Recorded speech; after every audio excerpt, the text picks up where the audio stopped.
Sorry. Oh, we're started. Oh, sorry. There, that's better. I was just working on my hair. Hey, happy Sunday night. Welcome to DWIT 3D. We're going to continue our build of the RatRig VCore 3 500 by 500 by 500 tonight. Hello, everybody in chat. I have a lot of people waiting, and wow. Used to be a time when I'd have one person waiting to go online, and that was my wife. Now I have, 14, 15 people in chat already. Incredible. So thank you very much for being here. Hopefully we can have an entertaining night tonight. Let's bring in our ever popular, probably more popular than me these days, guest host, Mr. Jason himself. Hello, Jason. How are you? Hey, if I ever become more popular than you, I'm done. And you guys saw Tim, right? I told you he was working on his hair. He uses the same method that we all use to get rid of the stringing from our prints, those little fuzzies. Great way to get rid of stringing in your hair. Just so there we go. It's pretty safe, trust me, because the only thing that's ever burned the top of this head is the sun. So oh boy, and of course, as soon as I start the stream, you can probably all hear the dog barking upstairs, but that's okay. He's up there alone. There's nothing I can do about it, but he's just my background theme. So yes, as y'all see up here, we're working on the RatRig, and as y'all see, we have a number 1 here, and it's going to stay here. Okay, that's going to stay. That's debatable. We'll see. There's not going to be any incidents. So just wanted to show you a quick teaser before I, you might notice something on my desktop over here. Quick teaser before I go. I'm going to be doing a video review. It won't be live, of a new printer I opened up yesterday. And it's a printer that does, if I go to my close-up cam, look at the rubber. It's a golf ball. Look, I printed a golf ball. And it's nice. It's round. It's decent. And what material is that? That is TPA, it's called, 61A Shore Hardness. It's off of the Atom Stack Cambrian, and it's a rubber printer, basically. And it bounces. Bounces. Then if I take the little bust, no pun intended, that I made, it actually twists and turns and bounces back. Ironically enough, the air hole on it is actually air coming out her butt. But anyways... So you printed a rubber model of the human anatomy with a hole in the butt. Just for clarification, right? Hey. So back to the RatRig. I didn't create the model. Look, but it's just incredible filament. Look at that. Right. Now the question is, why did you really want this big of a printer? Bye. Look at the XYZ cube. Look at the Cali cube. It's nice. Look at my Cali cube. Don't look at the other model. Look at the golf ball. Anyways, that's coming up in a future video. My review and my take on this printer. Really nice. 2.85 millimeter filament, 0.8 millimeter nozzle. First 3 test prints. I'm extremely impressed. So stay tuned. Your nozzle was 2.8? No, my nozzle was 0.8. Oh, 0.8. Okay, the filament was... Yeah. What was the filament? Nozzle. Filament's 2.85. 2.85, okay. 2.85 millimeter filament and a 0.8 millimeter nozzle for the rubber aspect. And that printer also has in here a 1.75 head, and it's a swappable head. So nice. Coming up. Okay, nice. On to the RatRig. Look at what I did for everybody who suggested it last week. See the back of that RatRig? Look at that. That's cool. That's pretty cool. Okay. Now it kind of looks like a fox. Volume's a little low, Karen? Really? That's just hearing going with age. Yeah, I think that's a senior thing, Karen, because if anybody else... It's the little wheel on your headset, Karen. Turn that up. It's a little wheel. It's got a V. That means volume, and you want to go towards the plus side. Because I haven't changed anything for my sound, so... Yeah, there we go. I will talk louder. Maybe not. Okay, last week we left off with finishing off basically the Z-rail, the X-rail, getting the belts all run. Bite me, Jason. Okay. Oh, the love. We're gonna have a fun night. anyways, where we're kicking off tonight, we're gonna step back a step, and we're going to assemble. Well, we're not really stepping back a step, but we're going to be doing right here. Let me shrink Jason a little bit. There we go. We're going to start with the bed assembly. Okay, we're going to take that to a certain point, but based on advice from Mr. Jason here, bed's not going to go on tonight necessarily because we want to keep the printer as light as possible for doing the rest of the build, and the bed can actually go on kind of last minute. So what we're going to do is we're going to build the bed assembly arms, okay? And we're going to work on that, and we're going to work on getting those arms attached and getting the Z-rods in place. Did I say that right? Z-rods? Yeah. Z-rods. I think I did. Look at that. I'm becoming more and more Americanized in my language. Woo! So I happen to, some people are going to say I cheated, but I'm going to rather say that I saved you guys some boredom. Because what I did here is, because we have 3 of these holders to build, 2 of them are identical other than one's a right and one's a left. I did complete one, okay, just to save some time, and I'm going to build the other one live. So I did go ahead and I completed the build of one of these. Which one did I do? I did the right one as opposed to doing the wrong one, okay. And not only, and I know I don't have to, this little piece does not necessarily go in right away, but I didn't want to lose it. But that's fine where it is for now because it's not tightened. But yeah, so I got one built. So what we're going to do is get ready here and get the parts, and we're going to assemble the other one live so that I don't take up, or the other 2. We have the other corner one, and we have the back one, the one that goes towards the back. So we'll assemble these ones live. And that way I can show you how the assembly went. So to review my steps. Oh, and Tim, if you want to, if there's time, you could set the bed in place because remember, it's a kinematic bed. So it rides on those 3 round balls.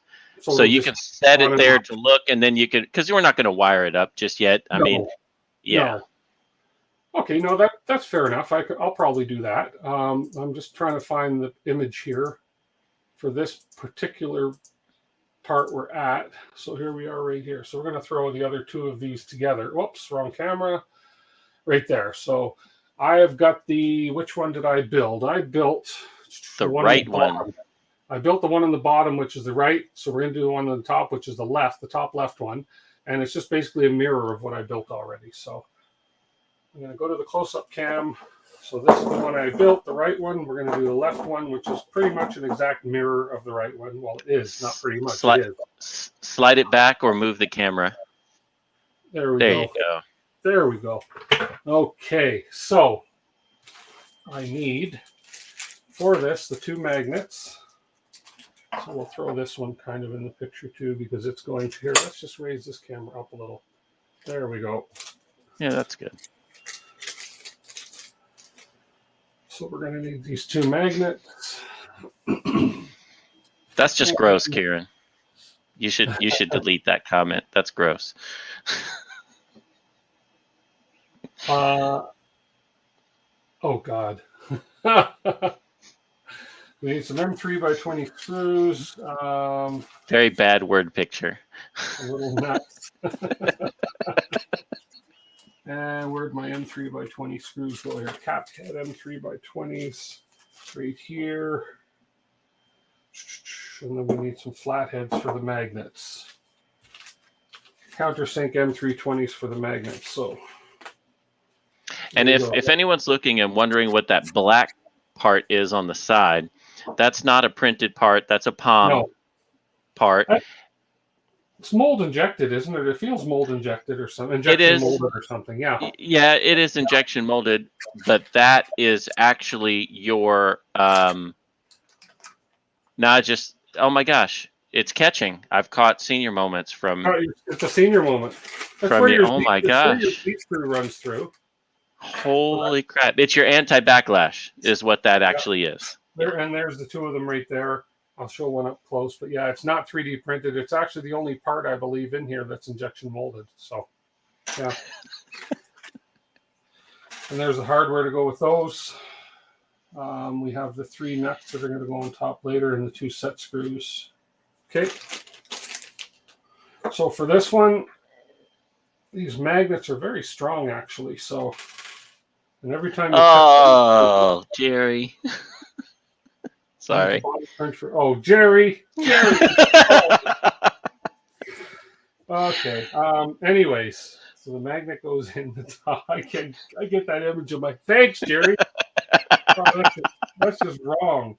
Actually, the first thing I'm going to do is push my nuts into the holes here. So there you go. This is just going bad. I'm just picturing Jerry going to the fridge, open it up, grabbing out that TPA print, and squirting out some Vegemite onto a cracker, putting it back in the fridge.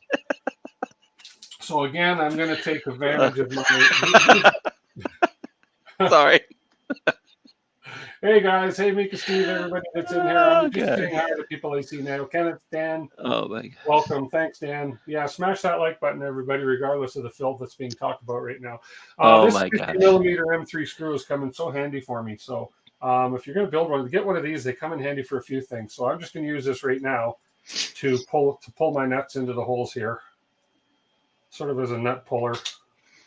And but when you're using it as a nut puller, you want to make sure that you actually get the nut on the thread.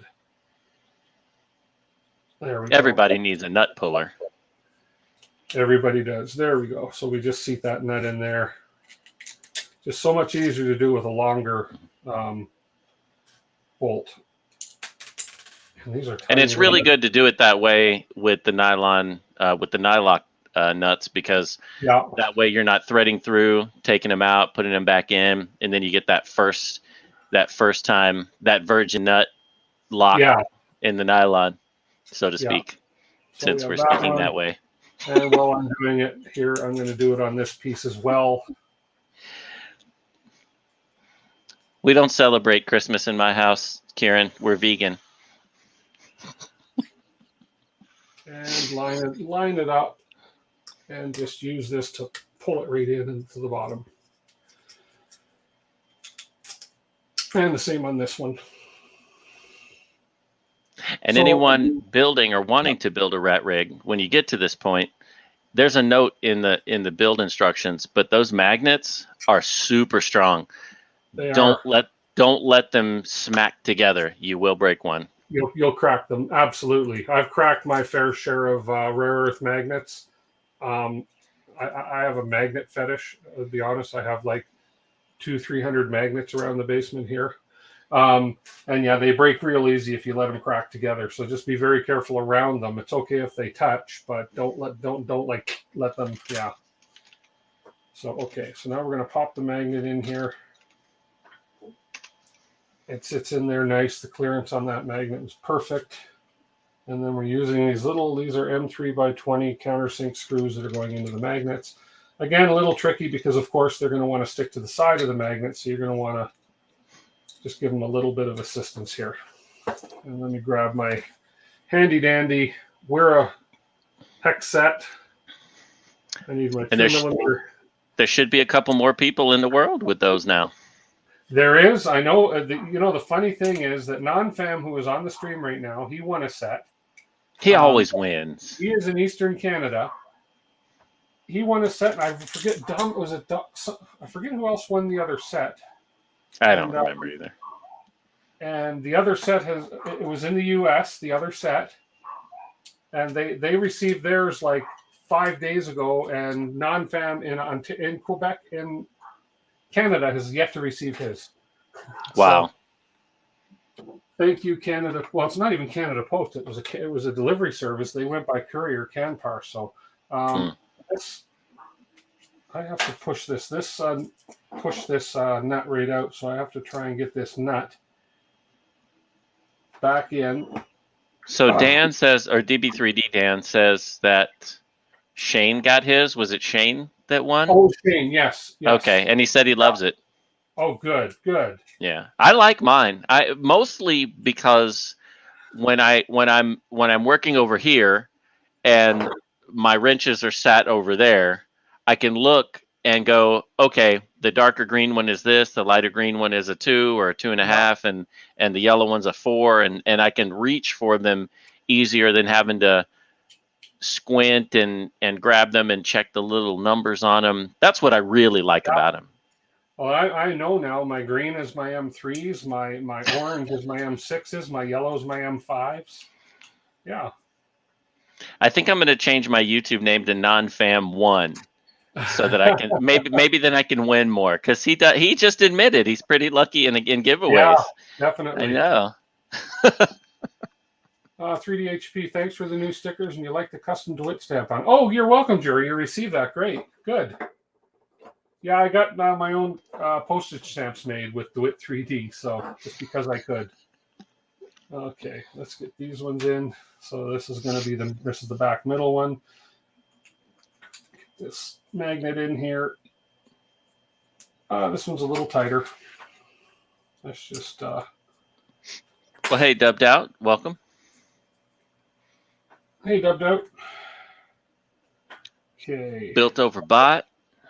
Hello, Steve L. Oh, this tolerance does not seem to want. This does not seem to want to go in. Let me see how. Whoops. Fun with magnets.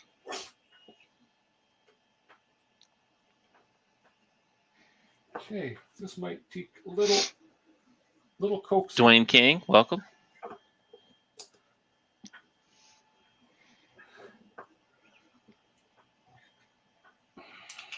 Kieran Clark, meh. Yeah, whatever. Kieran who?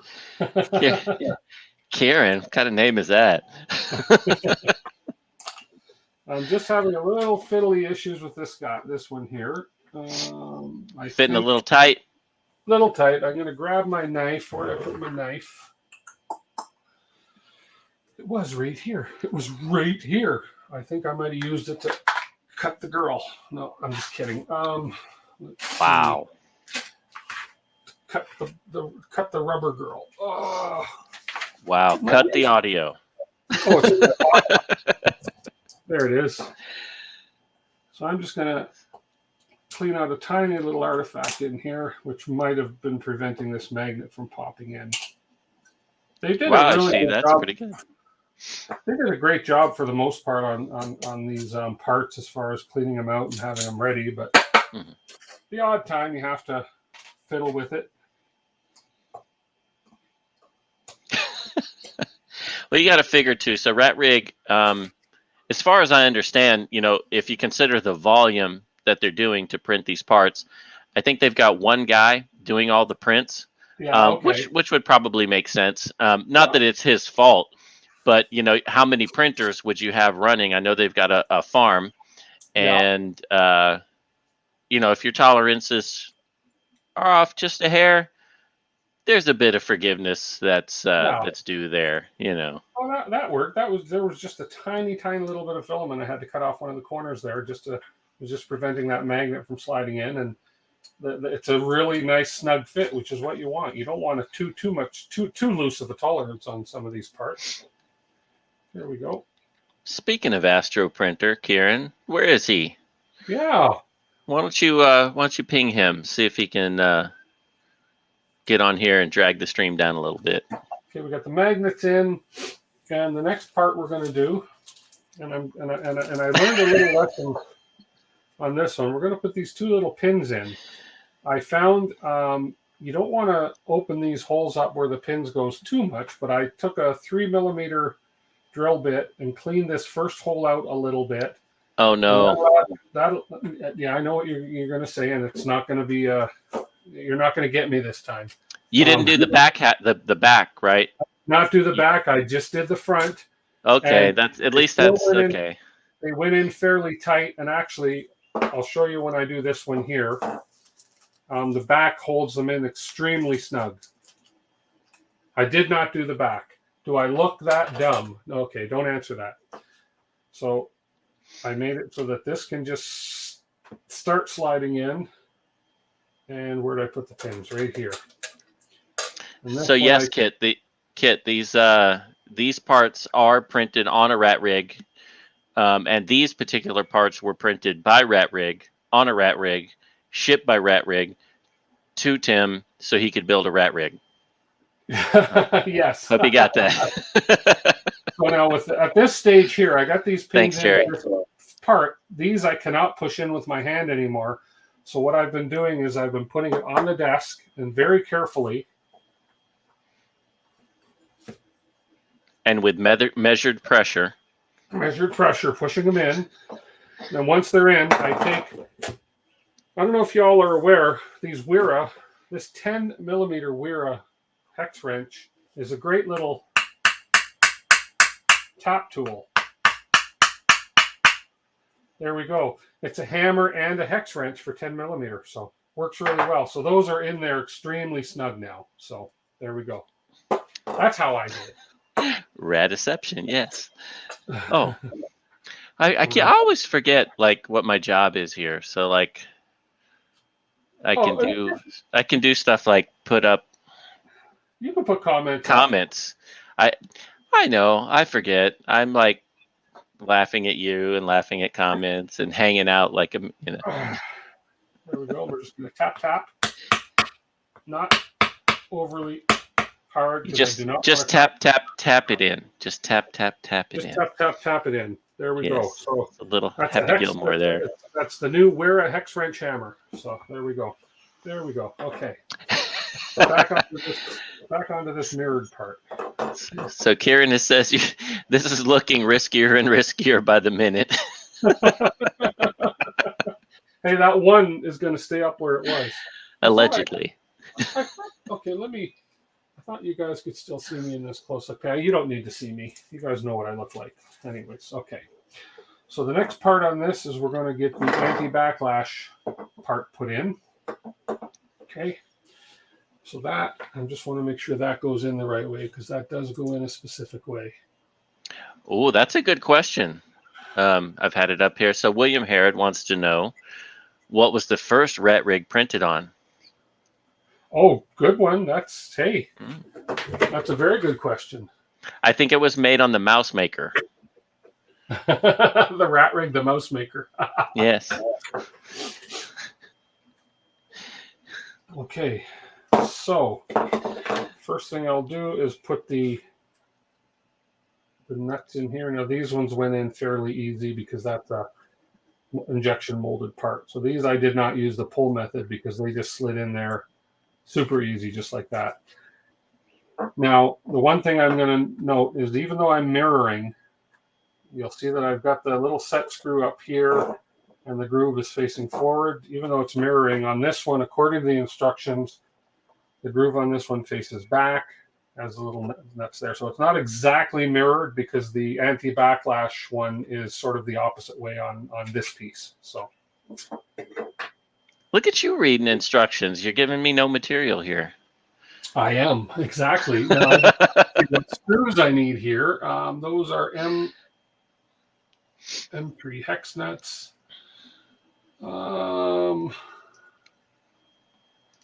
M3 by 35 dowels. Nope. What are the size of those are the cap head screws. M3 by 35 head cap screws. M3 by 35 right here. There we go. I'm running out of parts, so it's easier to find them. Or out of hardware. Yeah. There we go.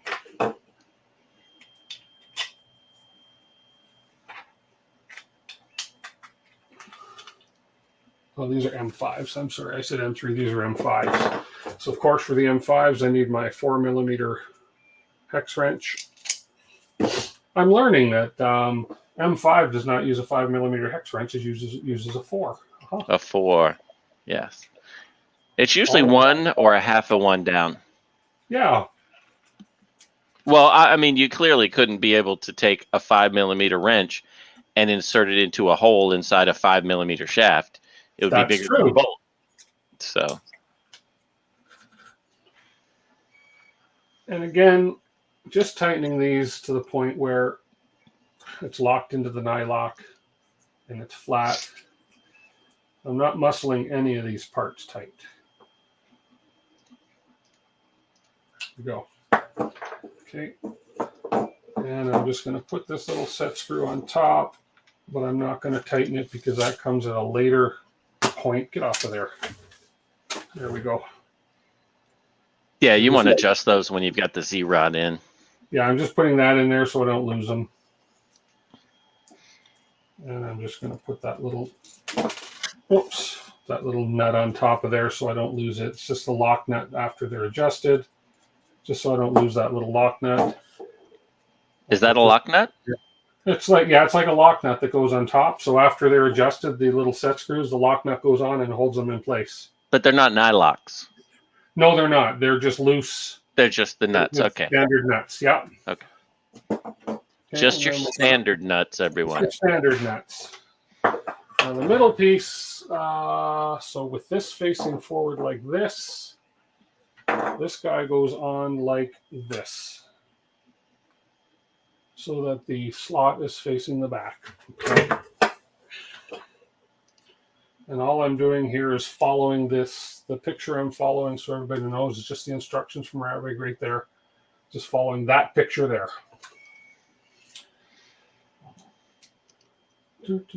So for anybody watching now, I am not here next week. Boo-hoo. Yeah, I'm taking a Sunday off. My lovely wife, gorgeous, beautiful, amazing wife, got me an early birthday present this year. She's flying me out to see my brother for 4 days. I haven't seen my brother in 3 years. So I'm flying to Ontario, Canada, staying domestic, to visit my brother. So that's great. He's the same brother. He's an iron artist, and he is the one that's making the table for me for my RatRig to sit on. So it's pretty cool. So yeah, I will not be streaming next week, unfortunately. I could stream from my phone. What I actually might do while I'm there, if anybody's on or interested, I may actually do a live stream from his iron art studio just to show that off. His studio is incredible, and the work he does is great. 99% of his work is done by hand, and he does some pretty amazing stuff. So I may stream from there. We'll see. We will see. Okay, I've got that on. I'm going to put the little locking... see, there's the senior moment again. Those are called set screws. Set screws. Locking set screw in there, and I'm just going to put the little nut that goes on there, so I don't. Dwayne King asks, "What part of Ontario?" I'm assuming that your brother is in. Just outside of Kingston, Ontario. His studio is called Iron Art Canada. He sells stuff worldwide. Okay, so we have now, question I have for Mr. Jason. And this is, I was reading the comments, and this is a mixed thing in the comments. So if you look at this image here, I'm at this stage right now.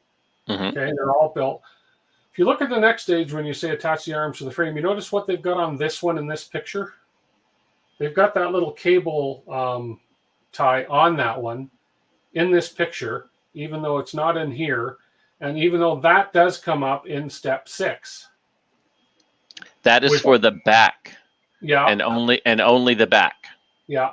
Now, they did suggest in the comments here that it's easier to put this on now than it is after this piece is mounted to the rail.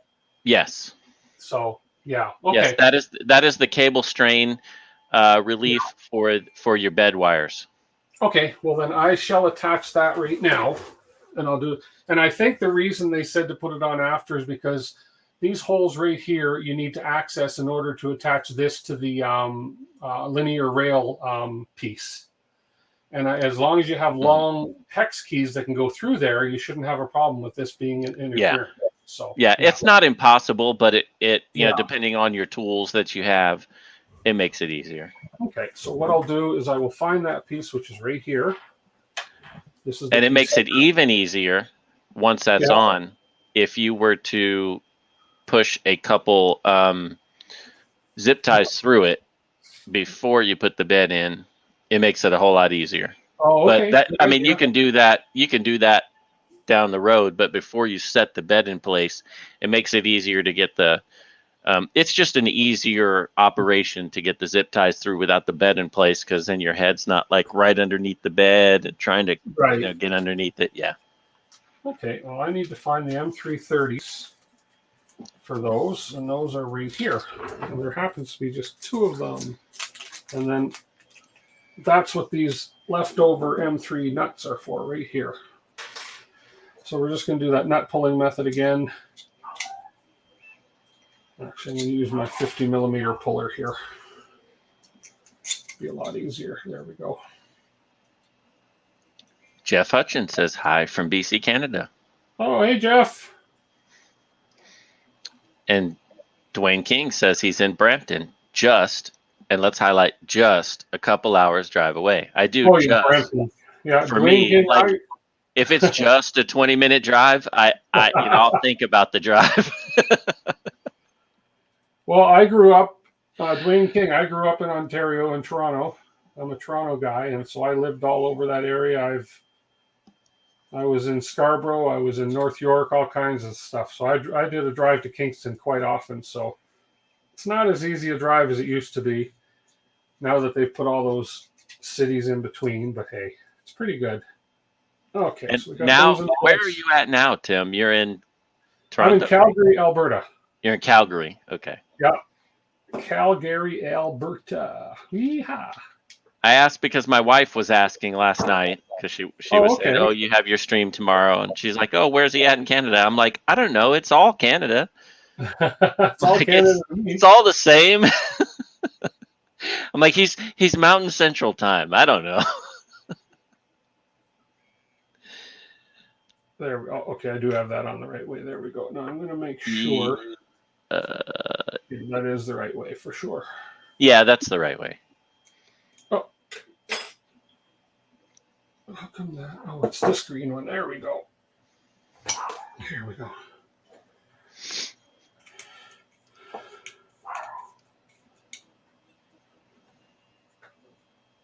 Oh, Jeff Hutchins is from Georgetown, Aunt.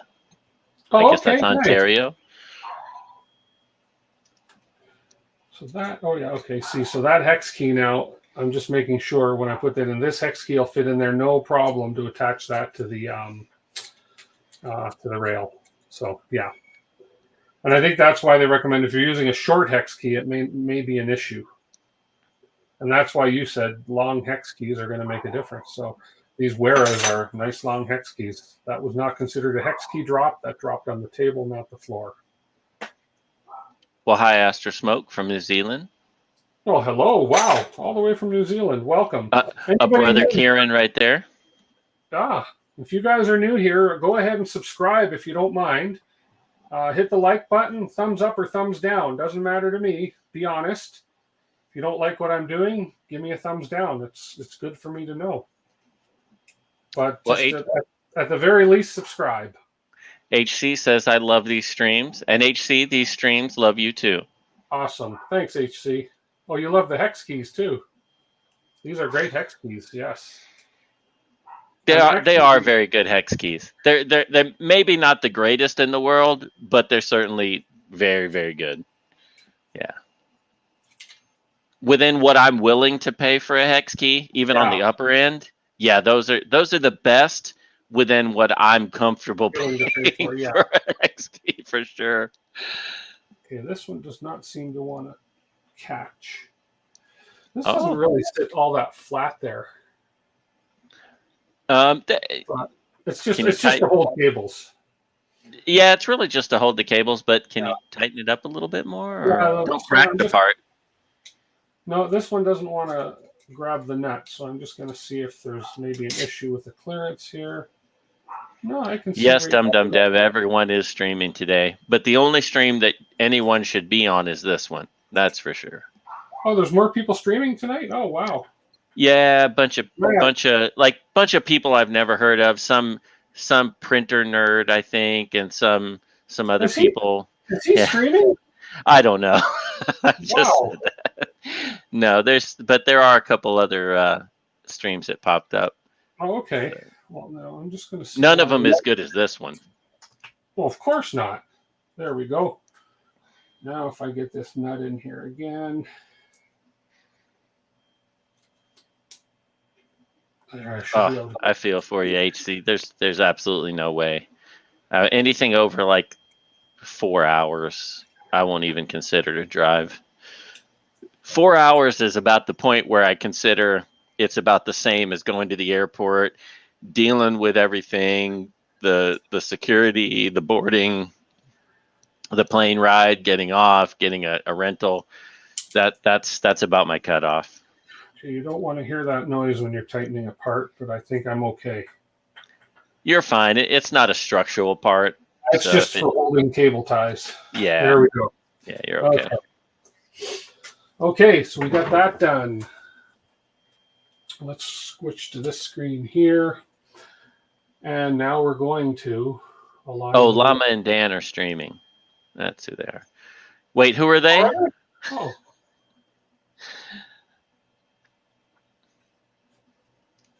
Now we're some animal and some guy named Dan. Now we're going to attach these to the linear rails. Okay, so let's get back to this camera here. Oh, so I'm going to see if this little stretch camera I've got here that I added will give a view down here. So I've put a new camera up here. It's on a flex arm. And this is my flex. That's not bad right there. Look at that. What I'm doing. Look at that. That's better than like dragging the wire through the frame and all that. It is. Good job, Tim. Thank you. I try to help please my viewers and do whatever I have to. So this is my left piece. And that's going to be this one right here. This is going to be coming on and screwing into this, just like so. But I need some screws. I need some M3x20s. David Wilson is asking what control board or main board you're using. I am using DWIT 3 DWIT. This is the area that I'm going to be getting a lot of help from Jason on because I'm not a big person, but I'm using a DWIT board. And what is DWIT Mini, right? 5. It's the DWIT 3, 5 Mini, or Mini 5 Wi-Fi, 5 Mini Wi-Fi, whatever. Yeah. DWIT 3. Any combination of that. Here we go, right there. It's the DWIT 3 Mini 5 Plus Wi-Fi. Yes, that's the board. 5 Plus, yes. 5 Plus. That's like the iPhone, right? It's not the 5, it's the 5 Plus. Right. Yeah. Okay, so we're going to have our cap screws. These are for attaching the bed holders to the linear rails. And we're on the left, so we're going to feed these all through. I've gone through in advance again, and I've checked all the clearances on these holes so that everything just sort of slides in here nicely without much trouble. And that's one of the first steps they tell you to do when you get your printer and open it, is to take all these parts and ensure the clearance is doing pretty good on these holes, because a lot of these have sacrificial layers on them as well. You got to clear out.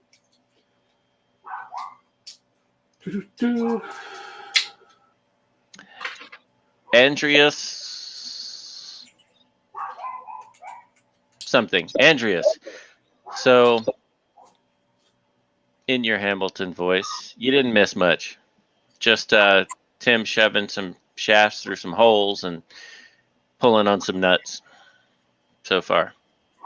So he's asking how I sorted my rail alignment out. There was somebody made a comment on one of my posts as well about, you know, how I should look at the rail alignment. I did double check all my rail alignment, especially up here. I loosened a couple of nuts up here, bolts up top. I allowed for as much smooth running as I could of the rails. I've been pulling on the belts, and the X rail does seem to run very smooth back and forth now. So I'm quite confident that I have that in a good place.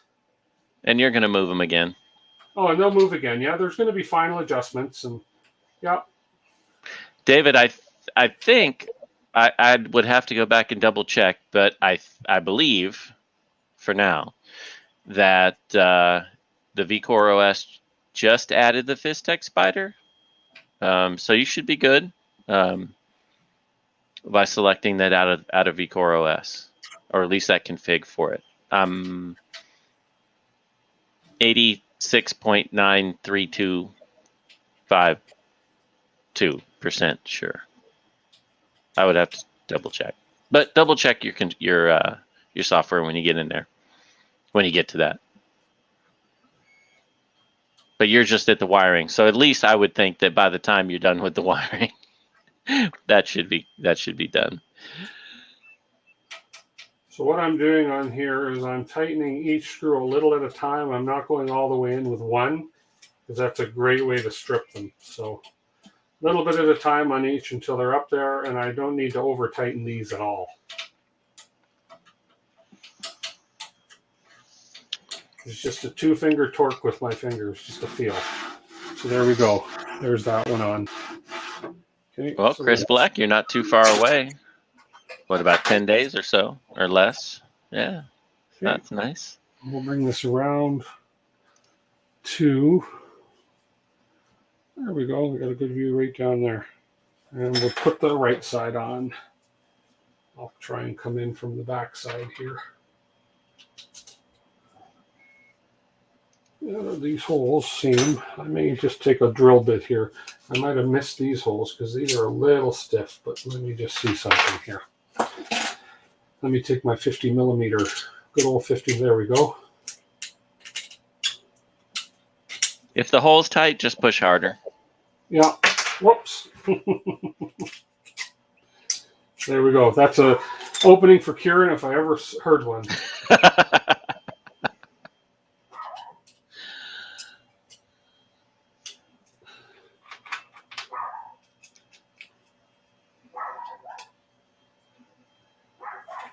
Oh, Waylon. It's my dog. Did you name him that because he's always wailing? No, I was not responsible for the naming of him. His name is Waylon Jennings. Not Jennings. Oh, no. Jennings. Yeah, I know. Not necessarily my idea, but cute nonetheless.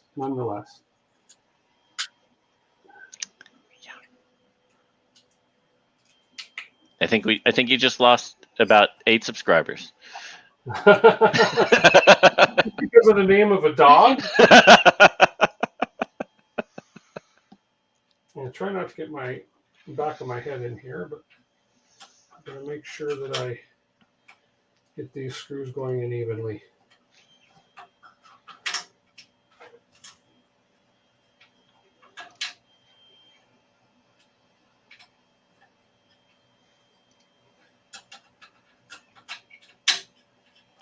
Kieran says, well, since Astro's not in, meaning Astro Printer, because Astro Smoke is here. Well, since Astro Printer is not in, just use more lube. There we go. How long you streaming? Need to drop for a few. I'm here for a couple hours more. Couple hours. You got time. I may go a little longer tonight because I'm not here next week. And I'd like to get this to a certain stage, but again, I'm not rushing anything. So I may go over by a half hour, an hour tonight than what I usually do. So yeah, I will be here.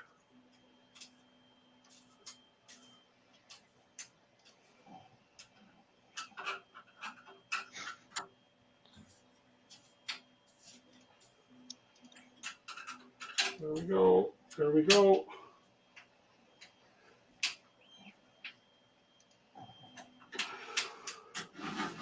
Okay. Nice. Okay. Back middle one. Let's turn this camera upside down. Flex down and around. Let's see.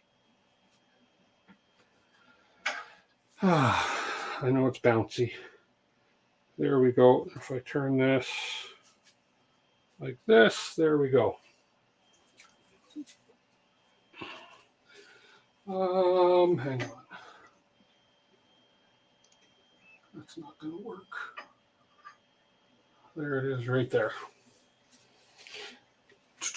Or even better. No, I'm just going to leave it like that because all I'm doing really is attaching this to this. So this one's a little trickier. Let me just put it up on the close-up camera here. Because what I've got to do now is I've got to feed these screws down through these slots right here and here and on the side. So I'm just going to start that there. use my Allen key. Sorry, my hex key. Don't want to offend anybody. And push these through.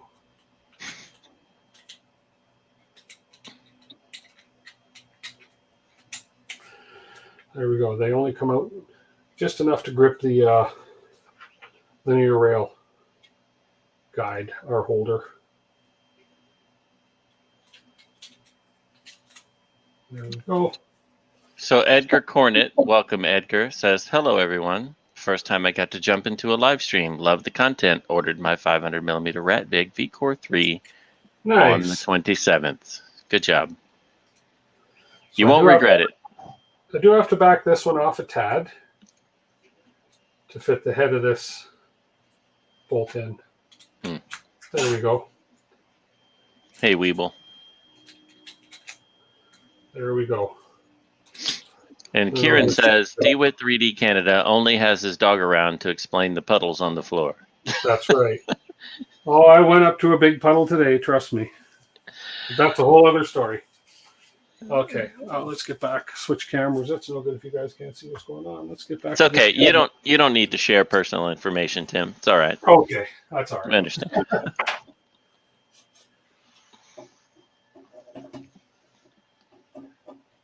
Okay.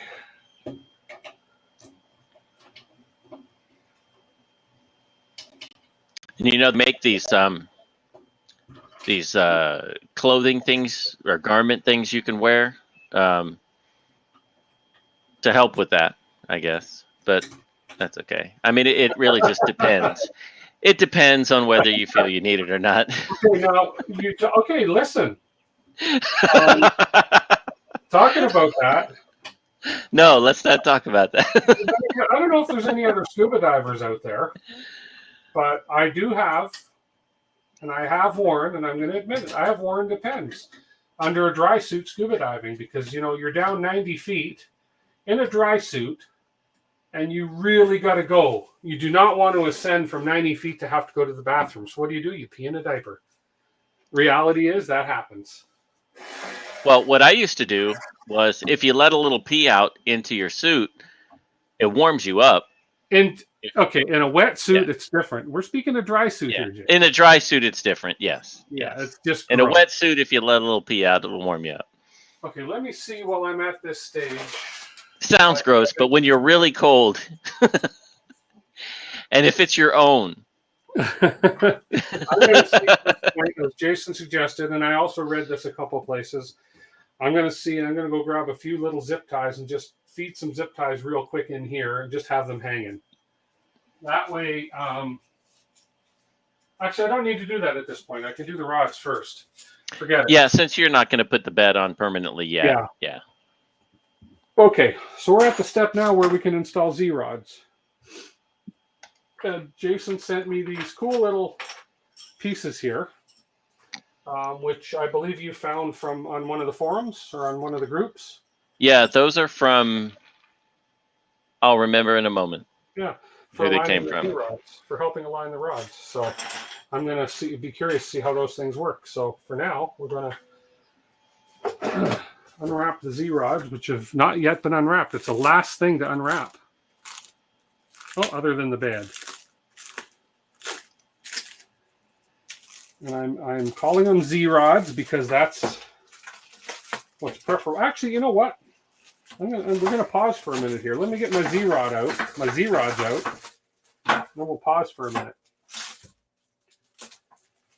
Oh, these are such nice Z-rods. I don't even think they're pre-lubed.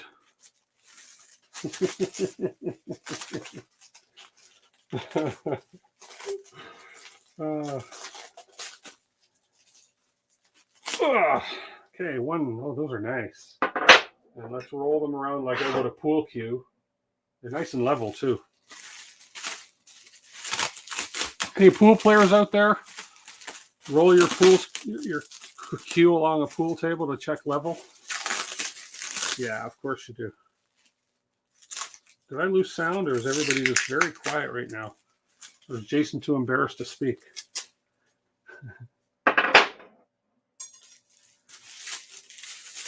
I just lost sound. Hold on. How come I can't hear anything? I cannot hear a thing.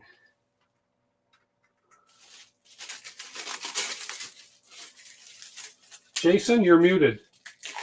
If you can hear me, I think you're muted. Oh, can you hear me now? Yes. Now I'm unmuted. Okay, so I'll start over. Back to the beginning. Edgar, in the U.S., you won't pay customs tax, but you may be subject to state sales tax. So if you are, then you'll get a phone call or an email if you have an account set up with DHL, or you'll get a phone call from them to let you know to go online and pay your taxes before they will deliver. So if your item's in transit, you can create an account now and try to pay them ahead of time, so there's not that, a day or two delay between them calling you and you paying the taxes. For mine, it was just a sales tax here in Nevada. There we go. So this says that this is an extremely important part to ensure print quality. The Z motor mounts were designed to allow some adjustment. We'll take advantage of that here. The goal here is to ensure that the lead screws are parallel to the rails. So let's just start with this side. Since I'm here, let's turn this camera around. Let's see if I can get a good view of this on the flex arm, on the new flex arm camera. There we go. So I guess based on what I watched in the video, they had this about partway up, and they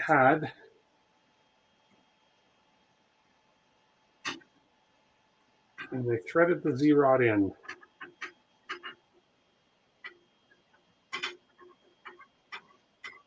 The anti-backlash. That's okay. That makes sense now. There we go. It's going to take that play that you might have between the threads out of the equation. Yeah. Okay. Work that rod, Tim. Work that rod. Yeah, it's going to need some lube on it eventually. It's pretty dry. Yes. For those that think POM or that believe POM is self-lubricating, it is not. It really isn't. No, it really isn't. You can look at the data on it. You can look at the data sheets on it. You can call the manufacturer if you want to, but it is not what we would consider in terms of movement of mechanical parts self-lubricating. It is not. Okay, so make sure that's sitting right down, because these are two separate parts, so that can sit down until it touches. And we'll snug this up. Shadowfangs asks, how much was this printer? It worked out to do the conversion in your currency with shipping. Oh, is that a commercial discount? No. With shipping and everything, $1,524.99. So 1,525 euros. 1,525 euros. Okay, so we have this one on. Now, should I do some alignment here now, Jason, prior to moving on? No, just get the other one going. Well, not until you hit the part. Get all three Z rods on, and then do the alignment. I guess it wouldn't matter, but it doesn't hurt either way. So no, it's either way they all get done.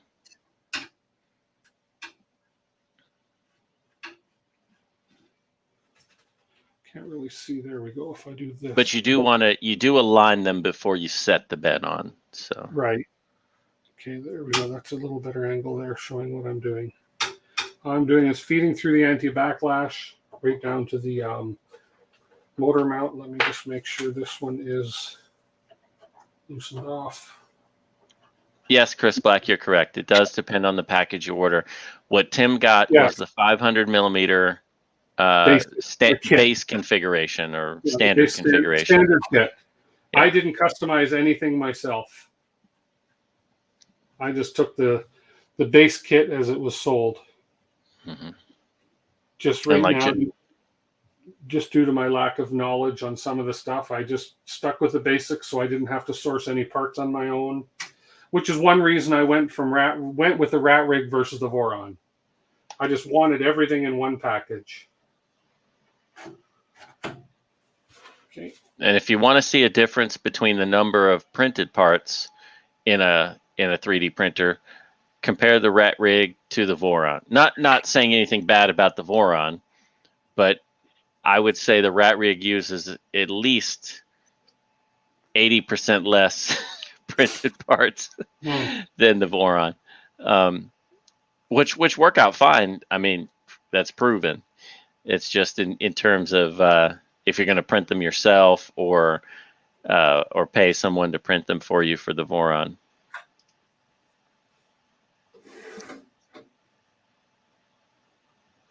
Oops. Yes, and like Jerry said, there are different upgrades for it. You can add things to it. You can change a few things around. Not too much. Most things are spec'd, so to speak, but you can change the main board if you don't want DWIT. You can go with Big Tree Tech, whatever they're offering. You can choose to purchase their magnetic bed, their magnetic flex plate system, or not. You can choose to have them print the parts or not. You can choose to have them include a lot of things like the stepper motors or not. You can have them include the printed parts or not. You can have them include a lot of things or not. And then you can source them yourself if you don't want their standard parts. If you want, a specific linear rail or a specific motor or whatever, you can do that. Or a specific bed heater, you can do that.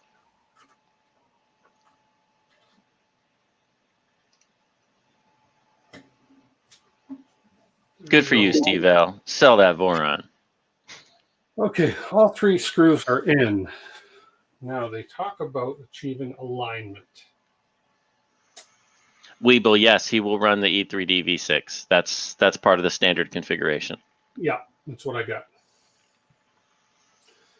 Now, this is where they talk about using a square, or talking about the alignment of the screw between. If I can get this around. So what I'm looking for now, actually it's probably better on the main camera to show. So what we have to look for now is alignment between here and here all the way up to make sure this screw is parallel to the rail, to the linear rail, correct? Correct. So I'm assuming that's where these little guys come in. That would be them. So there's 2 longer ones and 2 short ones. I'm going to assume the longer one. Now, these, from what I gather, go in around the linear rail. What would it be? Match the shapes. Match the shapes. There's 1 for the back and 2 for the sides. Okay, so this one's the short one. So obviously it's the longer one for this. Let's just see here. There. Okay, that goes over the linear rail onto that, and then on bottom, if you guys can see what I'm doing here, maybe what I'll do is get in with a close-up cam. So what I'm doing is taking this piece here onto the linear rail. Maria says, love the shirt, my love. Oh, thank you. Oh, good. She's on. Hey, Maria. She's on. Thank you. Everybody be nice now. So the fact that this one is very tight going on means that I've got to adjust the bottom here. Which part are you pointing to adjust? So right here. So if we see, you can see on the other camera how this one on the top. No, that's a good view. That's a good view. But this one fits. Oh, I see what you're saying. Okay, yeah. It's there. Okay. Yes. What are you going to adjust at the bottom? Point to it. What they're saying is to loosen these 4 main screws. No, it's going to be the 4 screws through that black piece. Oh, so these 4. Okay. Yes, if you if you noticed where those actually screw in, that black piece has some, they're oblong holes. Oh, okay. So they've got some movement to it. Yeah. Yeah, I just went by. If you look on the screen, what they're saying here, and I'm not questioning you at all, Jason, but they're saying if need be, loosen the 4 screws holding the front motor mounts, and move the motor. Oh, okay. So they're actually pointing to these. The motor mounts, right? Not these right here. Not the, yes. Oh, okay. Yes. Okay. Yeah. It's a little confusing. That's why I asked you. Yeah. Okay. So what I'm loosening is just loosening off these 4 guys right here. Okay. So in other words, the stepper motor mounts. Yes. Okie dokie.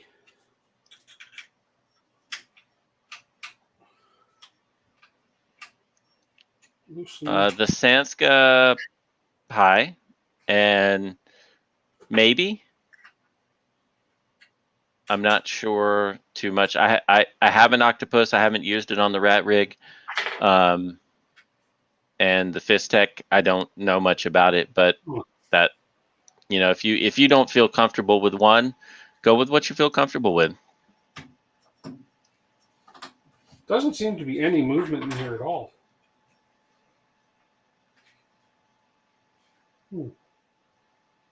Maybe it's so little.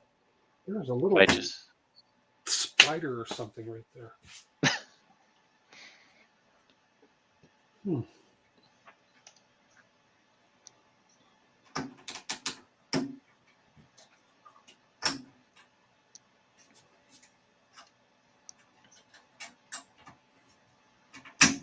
There we go. Okay. So I have that piece in place right there. Okay. This piece is in place right up here. They're both about equal tension. Okay. Now, I'm assuming that I have this in place. I can tighten those motor mounts. Okay.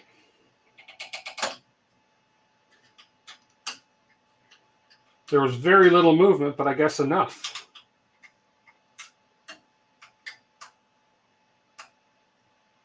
Are you muted or are you just quiet? No, so I was nodding my head. Yeah, I know you can't hear that. That's but I can hear a nod. So Chris Black, you can get those guides from you can go into the RatRig Facebook group or onto their Discord. But Cyborg CNC came up with these, and you can grab them from his GitHub. I think that's where I got them. I think it was his GitHub. Hey, now no clicking. It's not cracking. One click. There you go.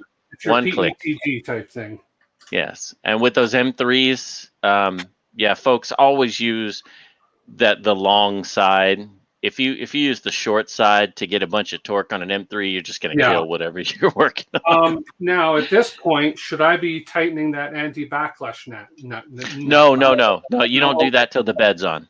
Yeah. Okay, so we'll take these guides off.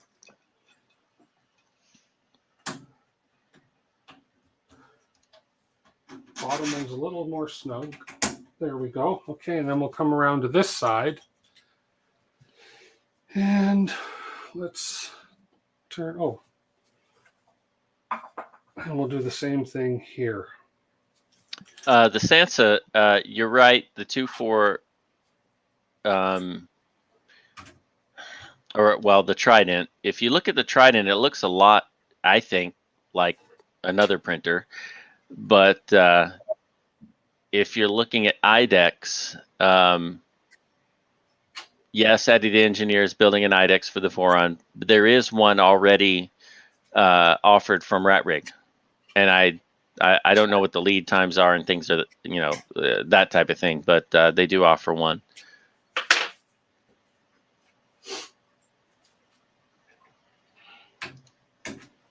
Oh, that one was a little loose, a little better, in a better position. So there we go. That is a really cool, handy tool for lining that up. And I'll get a better angle here. You can see on this camera. There we go. So we have the one up at the top that is snapped in and the rail is in there. And then we have the one at the bottom right here, which is on the linear rail and snapped into the Z-rod. So now that that's snapped in, I can go ahead and tighten up these motor mounts now. Hey there, old curmudgeon. Hey, old curmudgeon. Astro Printer did pop in, did he? Okay, cool. Hey, Liam. Starting to look like a printer now. He's sorry he's late, but we're used to it. It's okay. It's okay. Okay. There we go.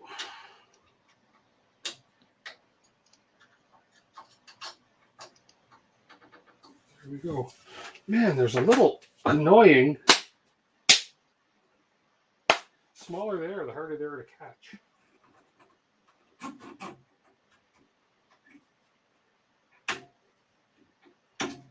Okay. Okay, and we'll go to the back. Let's see if I can get this. There we go. And this one takes, there's a couple shorter ones for the back. Got you, you little. Oh, that. Mark Flanagan said hello to you, Tim. Hello, Mark. Top one. Right away, we'll just loosen off these mounts. Because we know there's going to need a little adjusting, just like all the other ones did. I'm not that lucky to have these things lined up right away. Yeah, Kieran, you're right. Cyborg CNC he's got a really nice honeycomb side panel mod. But if you're considering that, you want to do that before you get your side panels cut, because they will take the place of a portion of what the standard model for the side panel would cover. So it'll take that away from it. So you would have to adjust that. It would be a smaller acrylic or whatever you use, polycarbonate or whatever for the side panel. Or if you're just not going to use one, then Cyborg's honeycomb pieces will fit in just fine. But if you're going to use a side panel, then consider that first.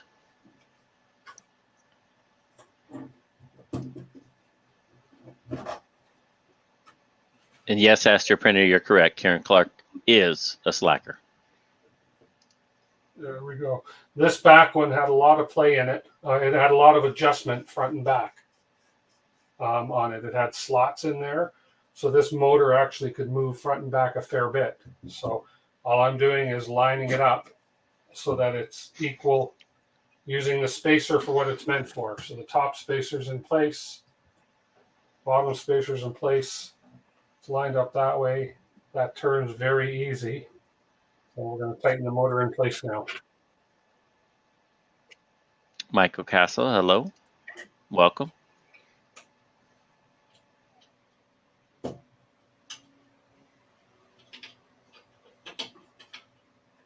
Steve L., after you printed on the 400 a while, you're going to feel like the 400 was just not enough. Then you're going to need the 500. Then you're going to want the 600. No, actually, after the 500, I don't think you'll want. I don't know. I've thought like, yeah. This is, like thinking of anything other than the 600, other than the 500. I'm like, meh. What would you print? Sort of why I went for the 500 to begin with, because I don't want to get the 4 and go, gee, I want to print that R2D2 dome, and I wish I'd have got the 5. Yeah. So for the little bit of extra cost, it was very little, actually. So. Yeah, it's not that much of a difference between the 300, 400, 500. In between each one, it's not that much. But I think getting it depends on the space you have too. If you have room for the 500, then think about a 500 can print a 100 millimeter model just as good as anything else, if not better. But if you go with the 300 and want to print something that's 500, you're either going to have to cut it up or hope it comes in sliced pieces or whatever. So it just gives you a wider range of options when you go to print. Yeah. If you have the space to fit it, because it's a big boy, for sure. It is, and the other thing to consider is I've built it in my basement here. I did measure. If I have to, I can actually get this upstairs. It will fit through my doorway. Some homes don't have wide doorways like we do here. I think in Europe, their doorways are a little narrower. Mm-hmm. So consider that. You don't want to have to take this thing apart to move it. And it's heavy as all get out. Right now, I couldn't lift this on my own right now, and the bed's not even on yet. And the bed weighs a ton. So yeah, you got to consider all that. The fact that if you ever have to move it to a different room, measure your doorways. Because it's big. It gets heavy fast, especially with that bed on there. Yeah. Yeah. I mean, the heaviness to me is a sign of the quality of parts they put into it too. So David Wilson, I'll find the link and I'll post it in here when I find it. So now we're on the steps of assembling the bed plate. Okay, so I'm going to move this over. And the other thing I've done, and this is I would do this in a heartbeat. I'm going to do this for all my builds. This is on a Lazy Susan. So this has made a huge world of difference in making this build a little easier. So that was, I keep forgetting who recommended that, but somebody said, put it on a Lazy Susan. I did, a 1/2-inch piece of plywood, and it's made a big difference. And I can also just slide this out of the way now, and we can put the bed up here to start getting the bed assembly ready. So we're going to get the build plate and well, actually, part of the bed assembly is putting this on the bed. Let's get the build plate out of the way. I don't need the build plate right now. Look at the build plate. Man, that thing is nice. Massive. Okay. Let's get the heater pad. We'll put that up here.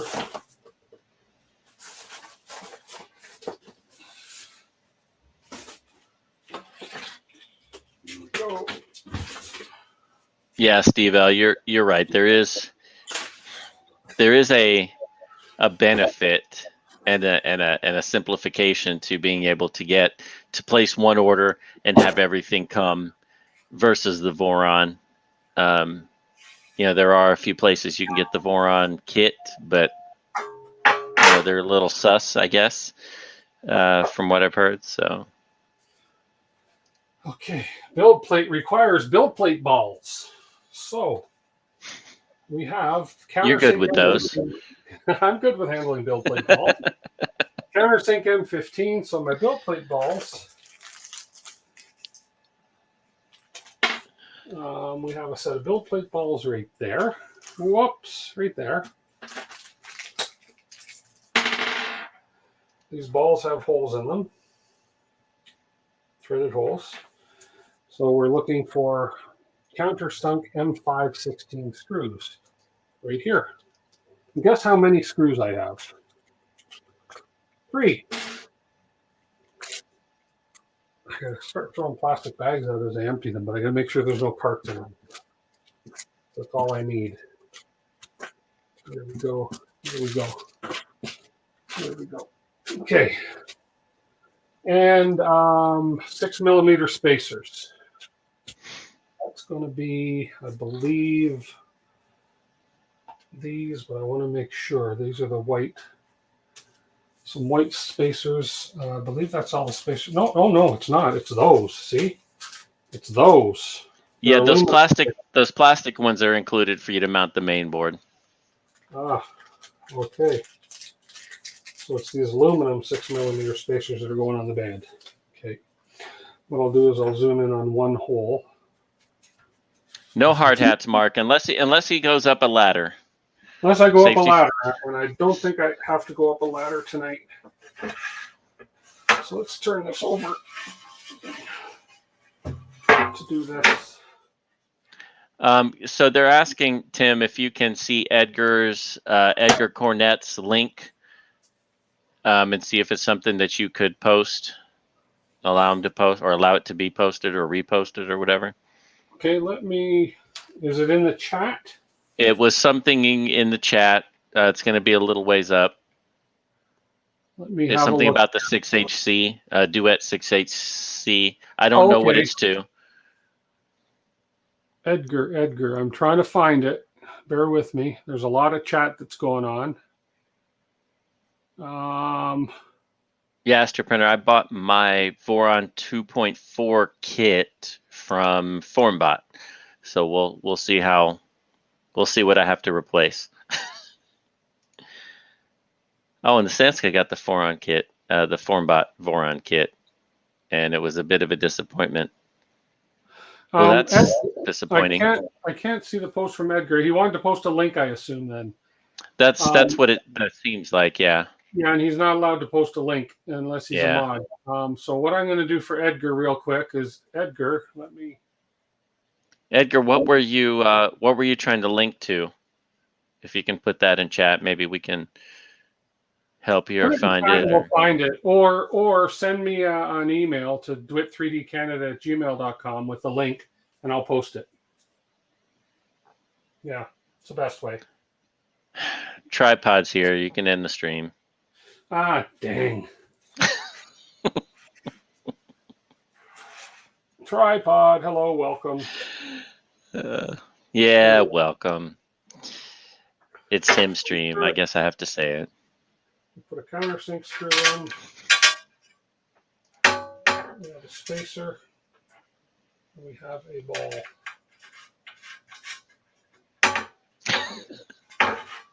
And then we have one in the middle. Hang on a minute. I want to make sure I'm going on the correct side here because I'm just going to look at the main picture here. So it looks like, okay, the middle one is the one that has 4 holes across the front. Okay, perfect. I just wanted to make sure I didn't put it. Of course, okay, that's dumb. There's only one middle hole. Okay, sorry, forget it. I didn't say that. Oh, I guess he was posting a link to the Z-Rod alignment tools. Folks, I'll post that in there. Okay. Yeah, give me a second. I'll go grab them.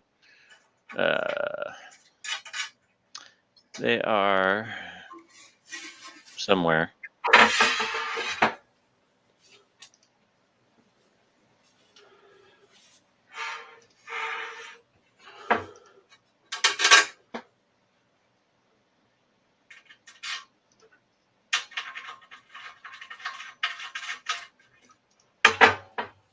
Turn this over.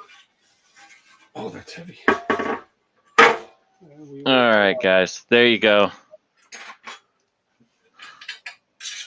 So there are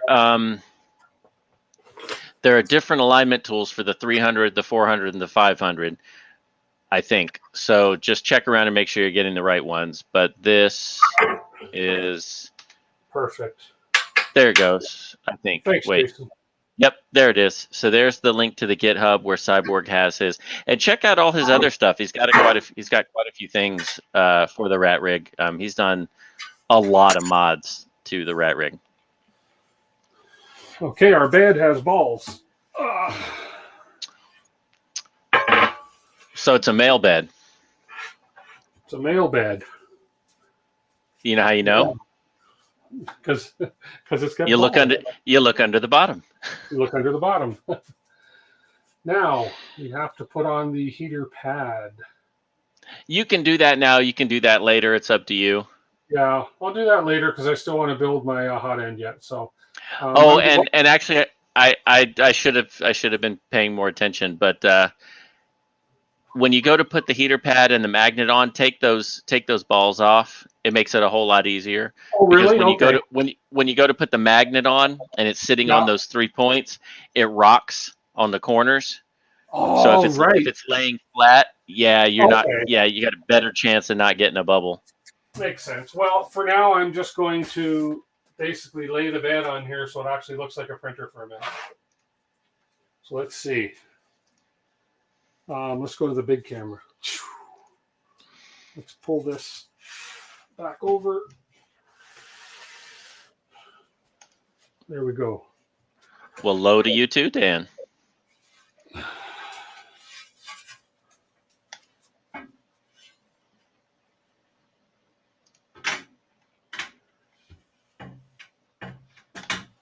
There we go.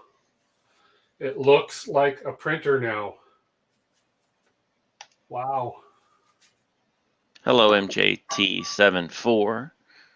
Good to see you back, even though I have to always read your name to say it.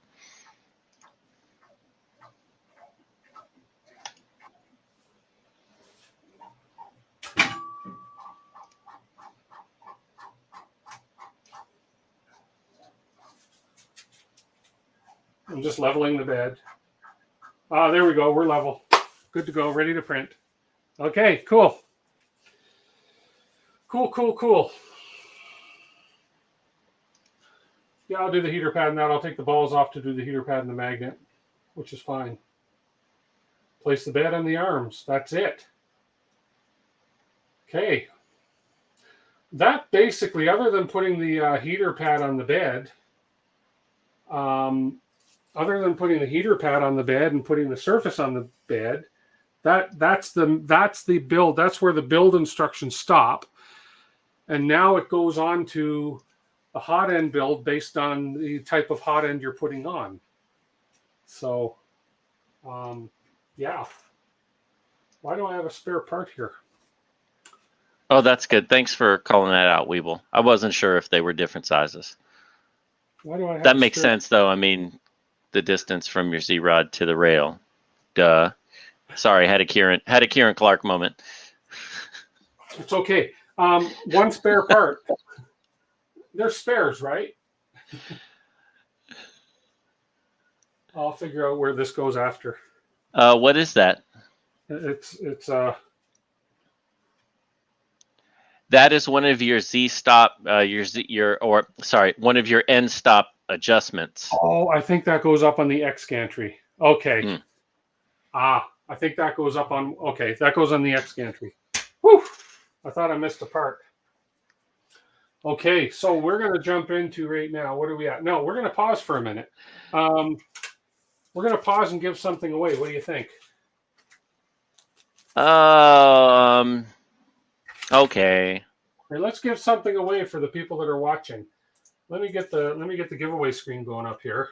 We were going to wait till Karen had to run to the bathroom, but I guess we'll do it. Well, Karen, do you have to go pee? Come on. Go now. Think of a raging river. You know how old he is. Of course he has to go pee. So we're going to do a few giveaways tonight. We're going to stop throughout the stream and do some giveaways. I know we're, an hour and a half into it already, but that's okay. First giveaway is going to be courtesy of John, Tripod's Garage, who is in the chat. I know, John, you're not, I don't think you're at home right now, so I'm not going to pull you in. But John is graciously donating a roll of filament. Now, correct me if I'm wrong in the chat there, John, but we're going to do either Amazon, eSun, or Sunlu filament that people can get from you, and you'll order from Amazon. They can pick a color. Or you're home now. Okay, well, if you want to pop in, John, that's fine. How do I? Oh, I can PM him the. Give me 1 second, and I'll PM you the link, and then you can pop in and you can talk about the filament you'll give away.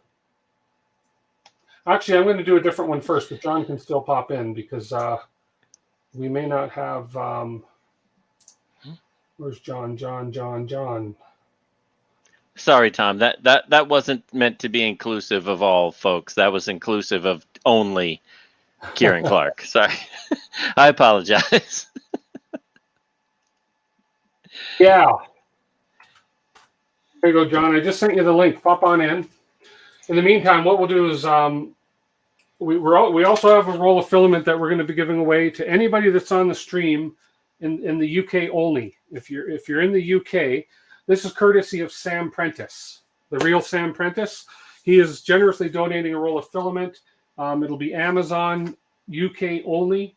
So if you're let's do this one first, because I know it's later for some people that may be in the UK, if there's anybody on the stream in the UK right now. Oh, so John's. Hey, Oh, John. you let him in? I let him in. Yeah. The love is so I just feel it. It's like.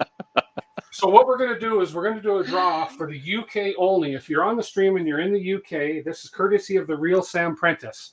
He is graciously donating a roll of filament. I'm going to bring up a window here, UK only, and we're going to make the word, basically, if you're in the UK, just type in UK, small letters UK in the chat starting now. And anybody entered from the UK can win a roll of filament courtesy of the real Sam Prentice. It'll be interesting because it's really late at night there right now. So is there anybody in the UK? You're in the UK, Jason, or you have a question? Can I enter to win? Are you in the UK? Does not stand for United Kennys, my Albertan friends. No, it does not, Brian. No, Brian. Thanks for popping in. Oh, we have a few entries already for the UK. That's good. Okay. And that's all right. If there's only three, there's only three. It means somebody in the UK can win this, and this is great. And I'm glad to be able to, support our UK friends as well. Thank you so much, the real Sam Prentice, for that. So I think there's only the three. So let's do a quick draw here. All four. One. And it wasn't me. It wasn't you. I didn't see that. Should I enter just to up the odds? Just to up the odds? Well, but then if your name is drawn, you know what's going to happen. John's going to poke you from below. Okay, let's do a draw right now for the U. We have 4 entries. Good luck to everybody in the UK. Ready? Let's go. Whoops. It helps if I click the right window. Alternatively, you could have also entered UC instead of UK. Yeah. But you're not in the UK. SPC non-fam, you're not in the UK. Old SPC 3D. Are you in the UK, SPC 3D? You must confirm in the chat. You must confirm.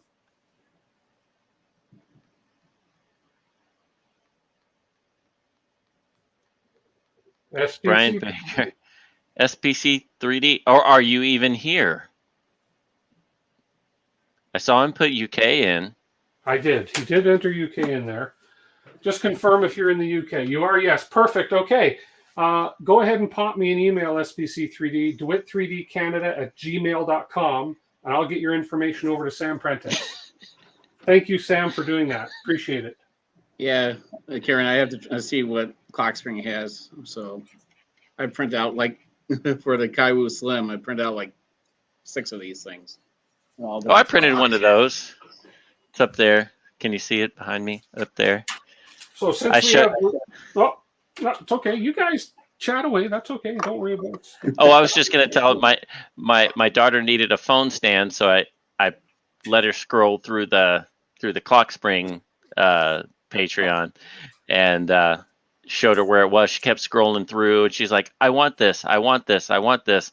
So I had to print a vase, which when it was done, she said was ugly. So it's in here, and now I'm printing this box, which I ended up with a clog on the nozzle halfway through the bow on the top. So I'm not letting her look at anything anymore.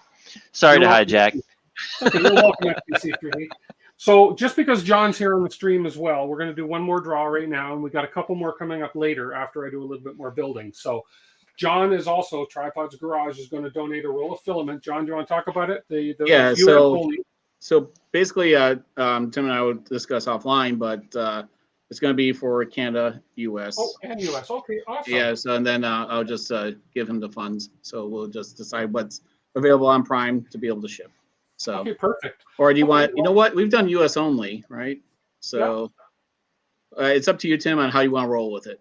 So you want to do Canada only or US and Canada? It's up to you. Canada. I'm going to do a Canada only one later. Oh, okay. So let's just do a Canada US only, Canada US, and then Jason is going to be doing a US only one later. So okay, yeah, we'll keep it fair across the world as much as we can. Okay, so the word to enter this Canada US for roll of filament, courtesy of John from Tripod's Garage. If you haven't subscribed to his channel, please go ahead and do so. It's a phenomenal channel. Not as entertaining as mine, but it's still good. I'm just kidding. Let's use the word tripod, and I'm going to put it on right now and type this word in there in chat, tripod, and we will do the draw. How is there 6 entries already? Wow. That was fast. Tripod's easy to spell. The chat, there's probably a little Well, that's bit why of I made my channel that way. So There's only 3 letters. yeah. Tripod for a roll of PLA. So for a vanity plate for the truck here in Illinois, because if it was a car, it would have enough it would have enough for a tripod. But the truck, since I drive a truck, it doesn't have one. So my vanity plate is TRPOD. So tripped. Tripod. Yeah. I want to get a DWIT vanity plate, but I don't know if that would be taken the wrong way. Somebody's looking at DWIT driving the car. So, John, David Wilson is asking if you're getting close to ordering the RatRig. Oh, yeah. I think you have to ask Mrs. Tripod that, David. Okay. Yeah, weather's fine breaking here where I can actually start working on the garage. That's okay, Brian. If you accidentally type the keyword, you can enter as well. So Canada and US. So don't worry about it. Give about another 10 seconds. Type the word tripod in the chat if you're in Canada and or the US. Well, you can't be in both. So, well, I guess you can be. Okay, we have 30 entries. We're going to do the draw in 5, 4, 3, 2, 1. Let's go. Wait, start over. I didn't enter. Either did I. John. Darn it. I was going to say, Dominic Versetto. I was like, is it going to be Stephen Poole again? or non-fam. Or... Okay, Dominic, congratulations. Either drop myself an email or get a hold of Tripod. You can get a hold of him with his information from his. Is he U.S. or Dominic, are you U.S. or Canada? You're Canada, if I'm not mistaken, or U.S., right? Where are you located, Dominic? Tip rod. Tip rod. Nice. I'm going to reset that page, and then we'll come back to that. Either way, well, he's got to be U.S. or Canada, so we'll assume you're on one of those. There we are. Dominic, are you still in the chat? Yeah. Oh, U.S. Good. Okay, awesome. So just email myself, tripodsgarage@gmail.com, all one word, and it's just red, white, or blue. Let me know. Perfect. Thank you so much, John. No problem. Do you want to hang out? Do you want to stay hanging out or what? I can hang out for a few minutes here. You can go. You can go if you want to. Oh no! It's a little bit easier for me to troll back when I'm in the chat. Okay, because it's okay. It's really okay. Oh, I know. It's easier to say it'd be a keyboard warrior. Karen said it would be great. Actually, I think somewhere in the chat. I'm trying to find it. Too funny. So we're going to build the, I'm using the E3D V6, which came as a standard kit for this. So we're going to build the E3D V6 hot end. We're going to start that right now. So let's get going. Oh yeah. So Dominic, just send me your address and phone number in the email because I need that for shipping. Can you put are you able to put your email address in the chat for him or? Well, yeah. I could do that. I don't know. Or can he find it? Where can he find your email address? It's on my just go to my YouTube channel about information. Here's the bag. Or Dominic, if you need help, you can email Tim at DeWitt on his homepage too. So. Yep, DeWitt3dCanada@gmail.com. Or it's in the description of on my YouTube channel here. So Never Let the Machines Win is here. Hey, he snuck Mike, in. How are you? You did sneak in. I didn't see you. You sneaker. Okay, Sneaky. so we're going to build this part right here. So I need some M3. Oh, this now, if I'm not mistaken, yeah, the EVA has its own hardware pack as well. So I've got a bag here, which is specifically for building what we're going to build right now. So Reminds me of building an RC car. Oh, more hardware. Look at it all. Yeah, we'll definitely be here until his 80th birthday for that one.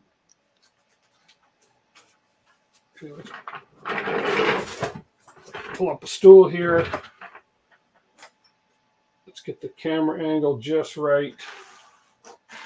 Okay, so first part we need is this guy. And then we need a, oh wow, there's a lot more screws. Just when I thought I was running out of screws. Bam. It hits me with some more.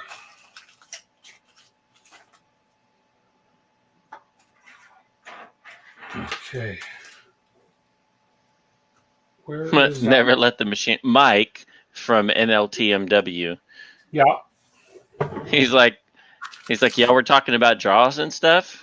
So yeah, that's why they all come here. Free stuff, what? No, and balls.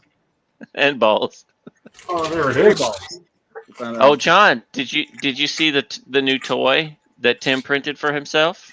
No, because I actually was on right when Tim mounted his balls. He printed a soft rubber model, hollow, Come on, of a female anatomy from like thighs to neck, okay. with a hole in the butt. Okay. Oh. He's going to get it. You know, everybody needs one, right? I don't know. Okay, in my defense, this was a pre-sliced model on the Adam Stack Cambrian printer. On the card that came Did with you the get that Adam from Stack Are you sure you didn't get that from the adult 3D printing community on Facebook? This, for those that missed it, this came off the Adam Stack.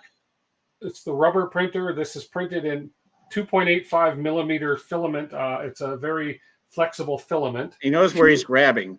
As you'll see. And it just happens to be that the hole is... It just happened. It just happened. I don't know. Really, really good flexible filament.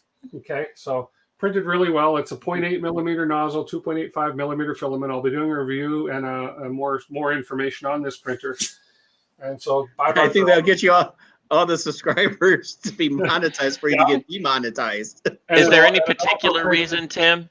Tim, is there any particular reason that you pointed out that other model was very flexible? Well, this one's bouncy. Look over here. Look over there.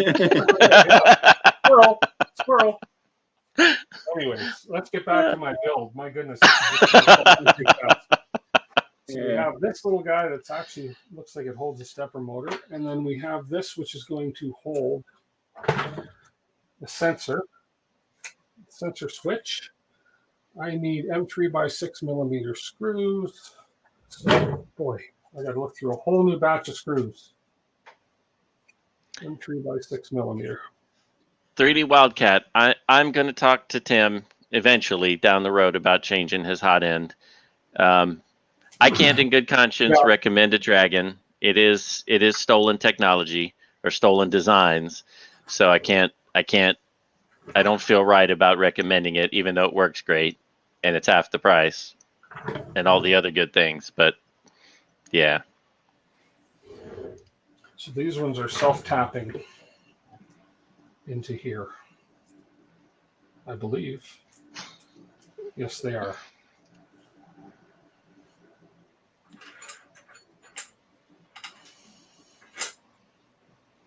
Oh.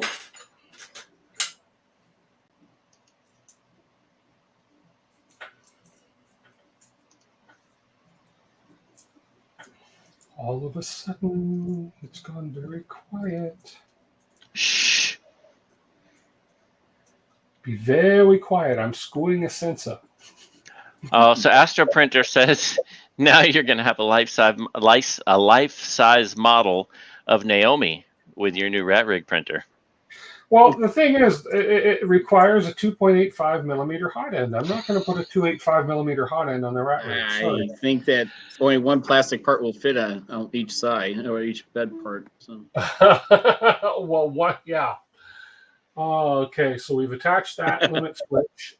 And plastic. Oh yeah, take the plastic squeaker part out of one of the Big Tree Tech ducks and put it in. Oh, there you go. All right, I'm just gonna go on. Well, yeah, I mean, honestly, yeah, during mid-print, and you just throw it in there, right?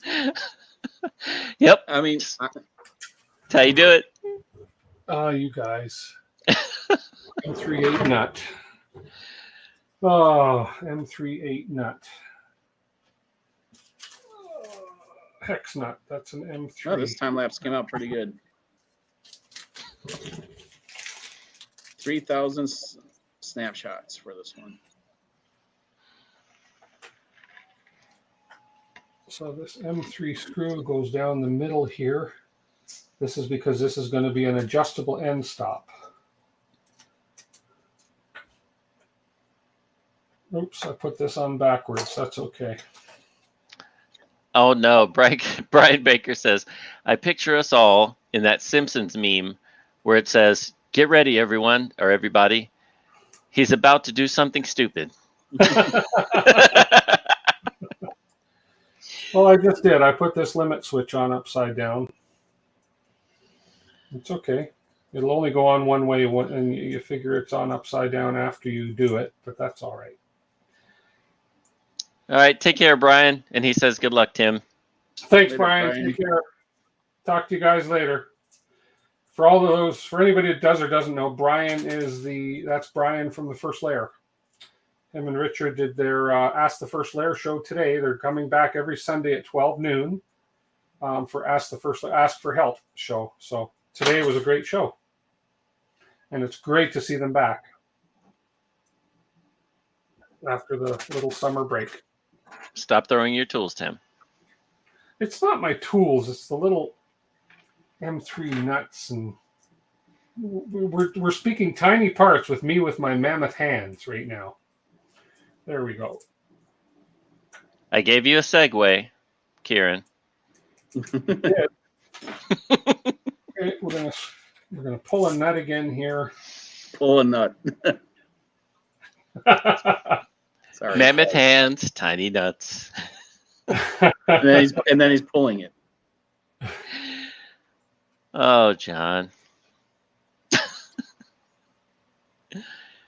Okay. Boy, that's tough. I'm just gonna. Here we go. That is a really tough nut.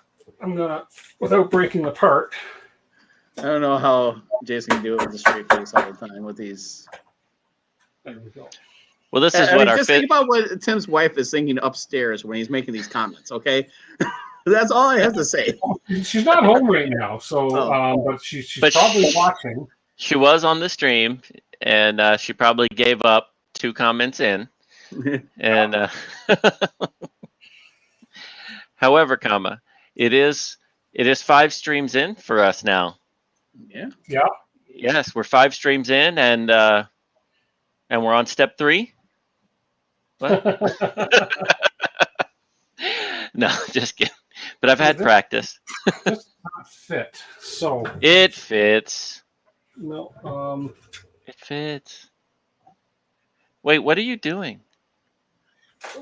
What am I? I'm putting the sensor in here. Oh, onto your extruder Yes. mount. Yes. It fits. Yeah, but the nut. This does not seem to want to fit. Hang on. I probably just have to push it a little harder because it seems like Is the nut crooked? Or maybe it's just a bad one. Oh no, it helps if I use the right size. Okay. That too. Yeah. M3? By 8, not 6, 8. Okay. The picture made it look like it was the same length. There we go. Always just a little bit too short, aren't you, Tim? Yes, I am. Just that little bit. That's what I heard. M3 by 8. There you go. See, I wouldn't even have laughed if John wouldn't have dropped his head. You guys. There we go. loosen, and it enables this. It enables the end stop switch to be moved in or out as needed. Okay. We'll start with it out a little because it's going to be actually exactly right there that it's needed. Okay. That was this step right here. So we're at this point right now. Okay. Now we're moving down. Oh, it means I got to get up on a ladder. I'll be getting up on a ladder soon enough to Wish it was a little bit taller. M3 by 10s. Now, I believe. Hello, Incendium 87.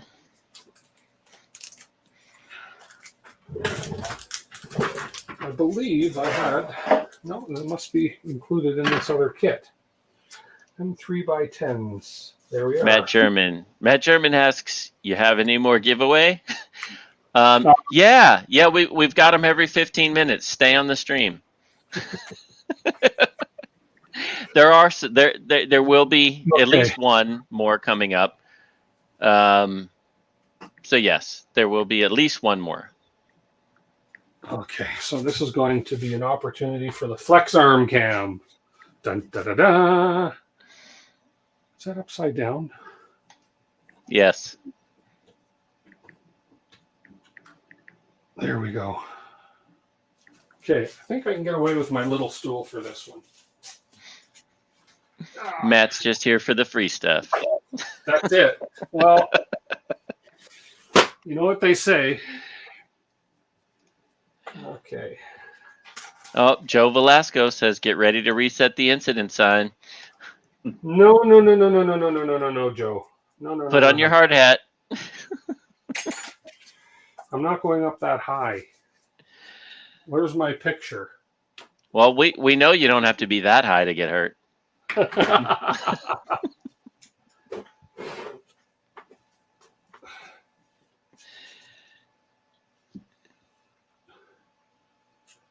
move this over a tad. There we go.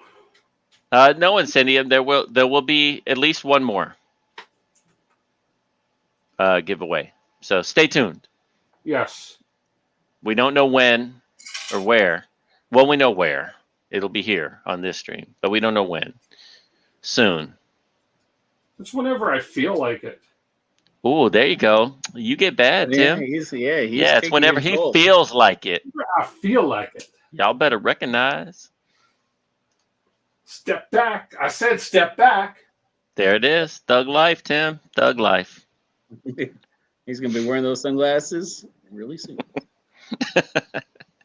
They're just going to drop down from the top and hit him on the head. Why on earth would they slot these things?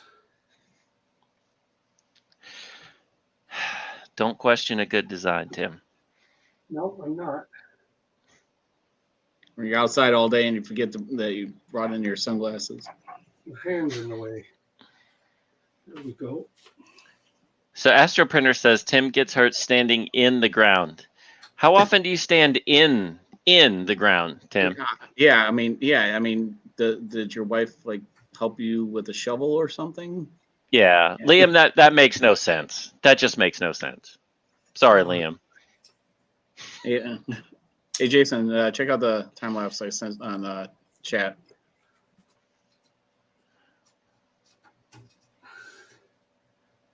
Finally. Not for a Facebook chat.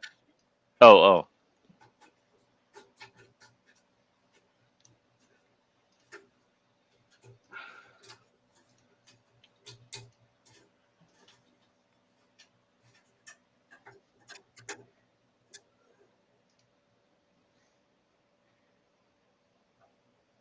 Oh, we're just messing with you, Incendium. Don't worry about it.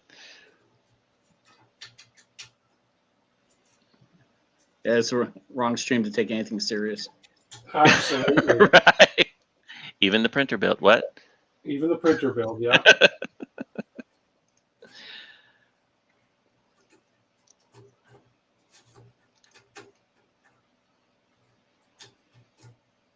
What the heck? Okay.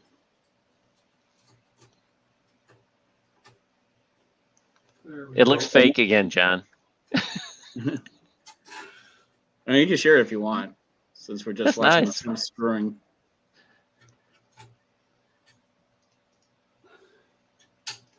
And again, I'm not going to over tighten these. Here you guys go. Here's a link to something interesting.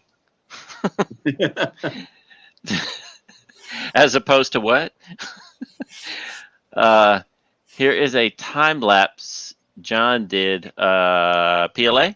Is that Jesse PLA? Yeah, Jesse PLA. Jesse PLA. And there it goes. Okay, I so think you guys can see it now. So, I don't know if it will work. Let's see. I think it went. Try to share it on here. Any advice on a new 0.4 nozzle for the Ender 3V2? Just the brass or the heat treated from Amazon? Oh, just get the cheap 0.4 nozzle, Shadow Fang. If you're just printing PLA, get the cheap 0.4 nozzles. Yeah. If you're going to do something else, something abrasive, like something with carbon or wood filaments or whatever, you might need to change them out. But who cares? Because they're what? A couple pennies a piece. So. Yeah. If not, you go with a hardened steel nozzle. And if you're doing wood, I wouldn't suggest a 0.4 anyways. Yeah. A bigger nozzle. Yeah. But just regular hot end, regular, just plain brass is fine.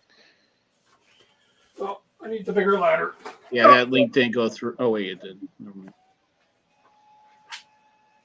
Yes, he's in. Yes, Tim is in a basement. Ascendium. Yeah. That's where he lives. His parents are upstairs. Oh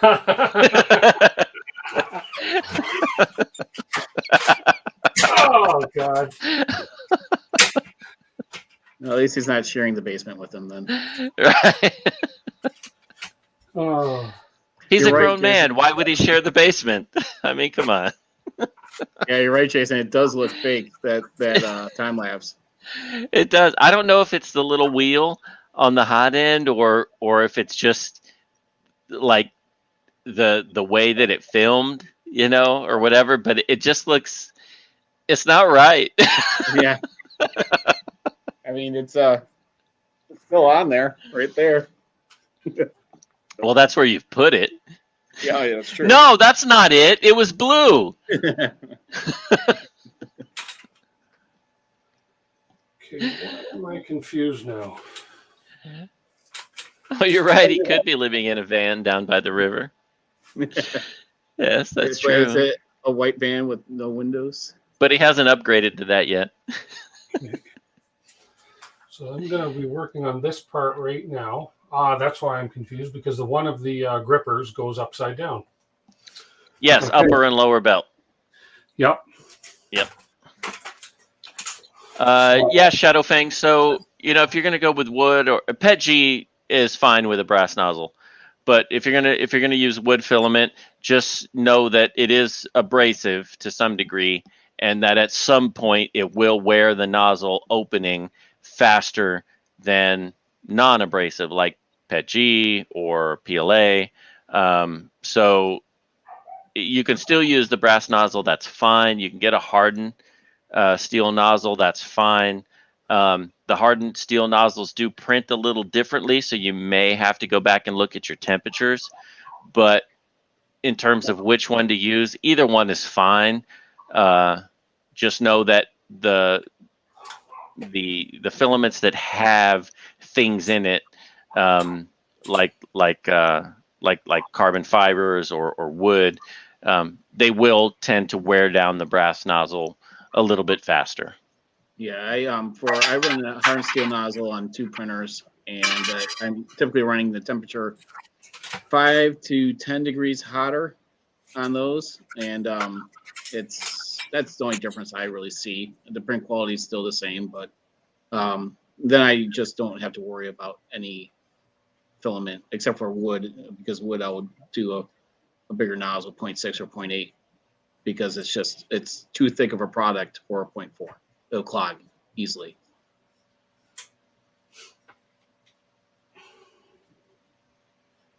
One side. Okay. One side. upper belt, and then now the lower belt.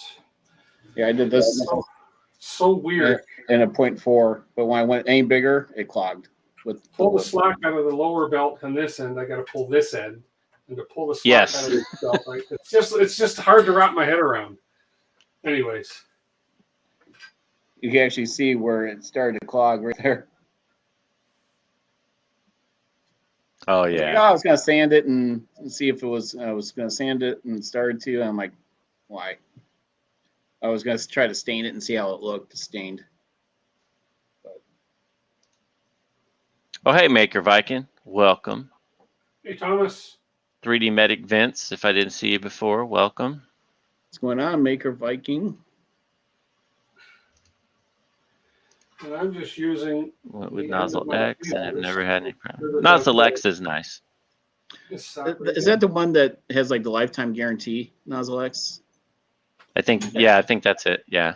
Yeah, because I was not sold on it yet because when I was notified, it just came out, and I haven't heard anyone else using it. And I've never had to replace a hardened steel nozzle yet in over a year in. So Yeah, I don't what the know. benefit I is. mean, as far as I mean, I've heard a lot of people say the Nozzle X is great. I've heard a lot of people say other things are great. I haven't heard anyone say Nozzle X is bad. No, So, either you know, way. if that's what you went with, then, you know, good. Okay. We have this part here, and I need some M3 nuts. 3 M3 nuts. These are not locking nuts.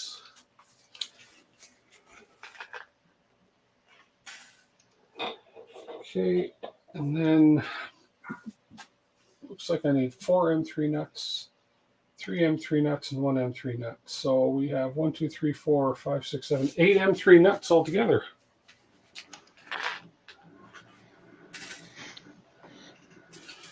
Okay.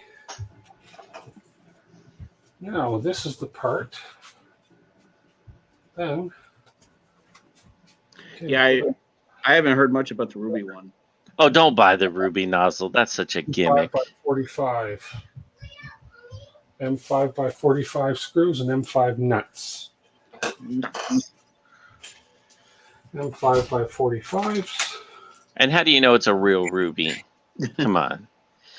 Yeah, exactly. Because it was on Zelda. It's like I got the amethyst nozzle for $800. Buy them all in a 2-pack. M5 nuts. Because No.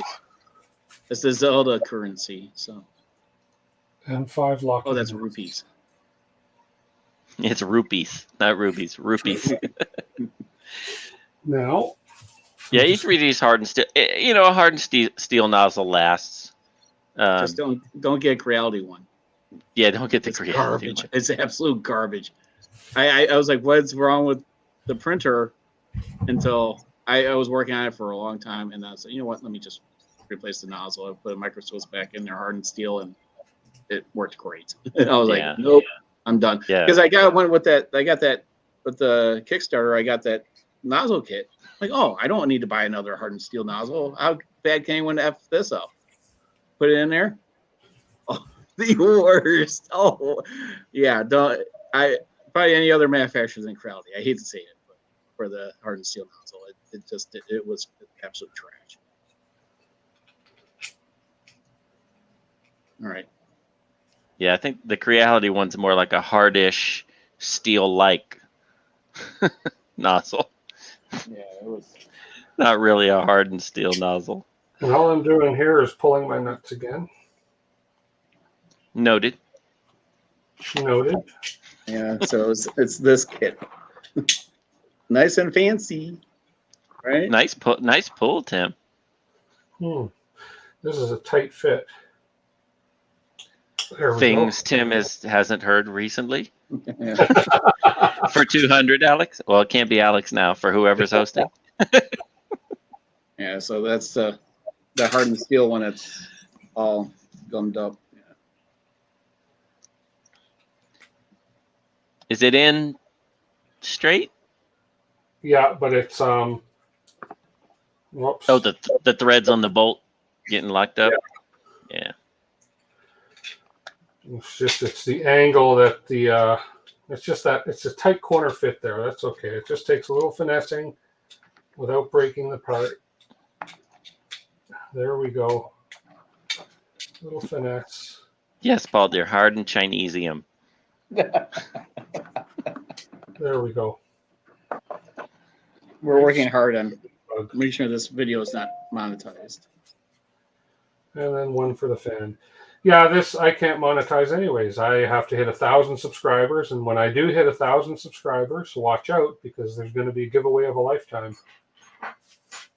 Wow. A giveaway of a lifetime. I won't sing either. So Thank it you. seems like Illinois people won the last two. So the one person that won last week, Tim, that was, not far from me in Illinois. The other one's, again, not that far in the Chicagoland area. So the other one's in the northwest burbs from last week, and this one's in the Chicago metro area. So I'm like, okay. Wow, that's actually quite handy. Yeah, so I'll process this filament most likely tomorrow.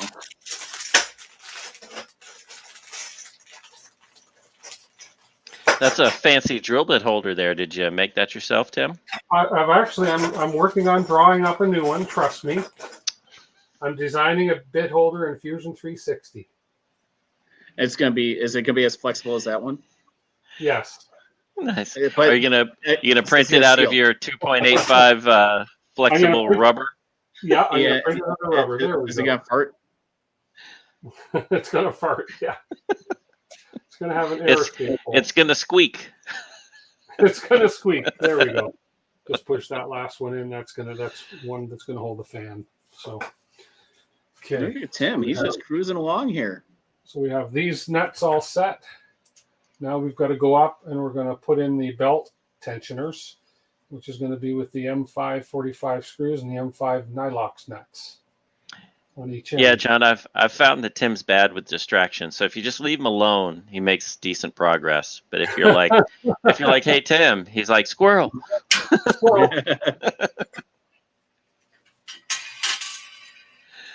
Oh, you guys. You make building fun. Oh,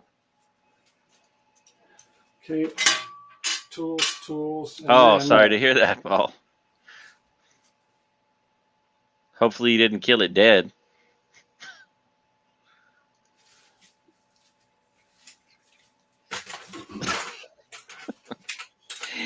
Yes, Tripod must be drinking because he seems happy.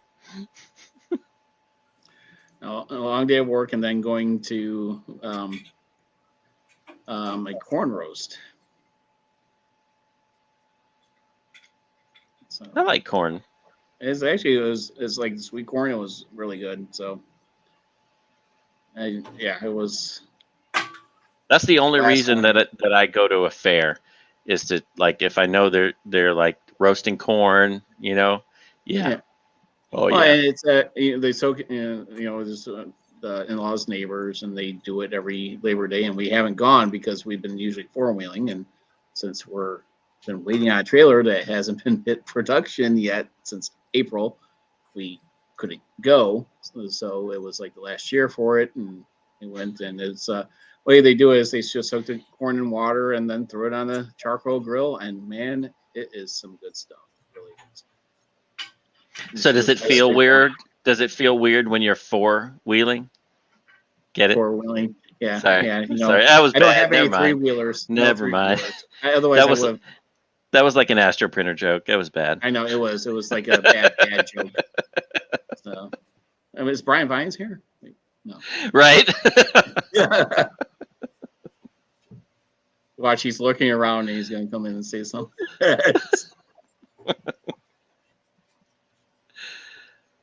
That's great, Dominic.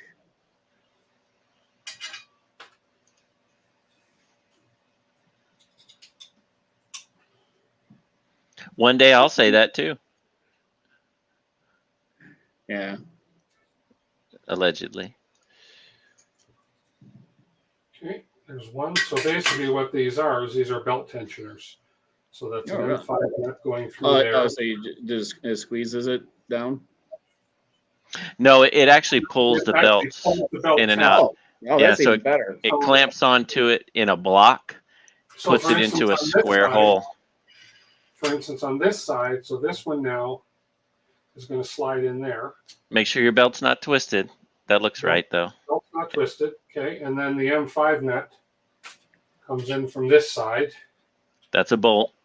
A bolt, M5 bolt. Thank you. Snug fit.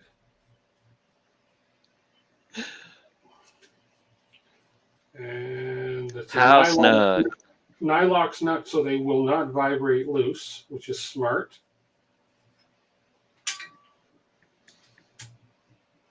And this is actually part of the fan shroud assembly as well. Now you get quite a bit of distance for tightening the belts. So what I did, because there wasn't a lot of detail or comments about it when I did mine, but Yeah. leave the head of the bolt about halfway out. And So a little more snug than that, you think? yeah, a little bit more than that, because it remember it's pulling from the other side, so it's a bolt distance thing. So if you leave the bolt about the head of the bolt about halfway out, it gives you a good visual adjustment. I think something that yeah. The thing is, there's no countersink on the bolt, so really, No. Wait, your bolt doesn't go in no. the head of the bolt? Oh, mine does. Does it? Yeah, this didn't allow. There's no countersink on this. You can see the part here, right? Oh yeah, mine has a countersink. Yeah, this one doesn't. I don't know if that's new. That's weird. Okay. But it doesn't need a countersink because the more you tighten, the more it's just going to pull us in anyways. It doesn't need it. Yeah. So let me snug that. There Then we go. maybe just tighten it up until the bolt the nut is flush with the printed part. Yeah, probably a good idea. It's just going to be tight because of the nylock, but yeah. There we go. Yeah, so I just got them both just flush. Okay.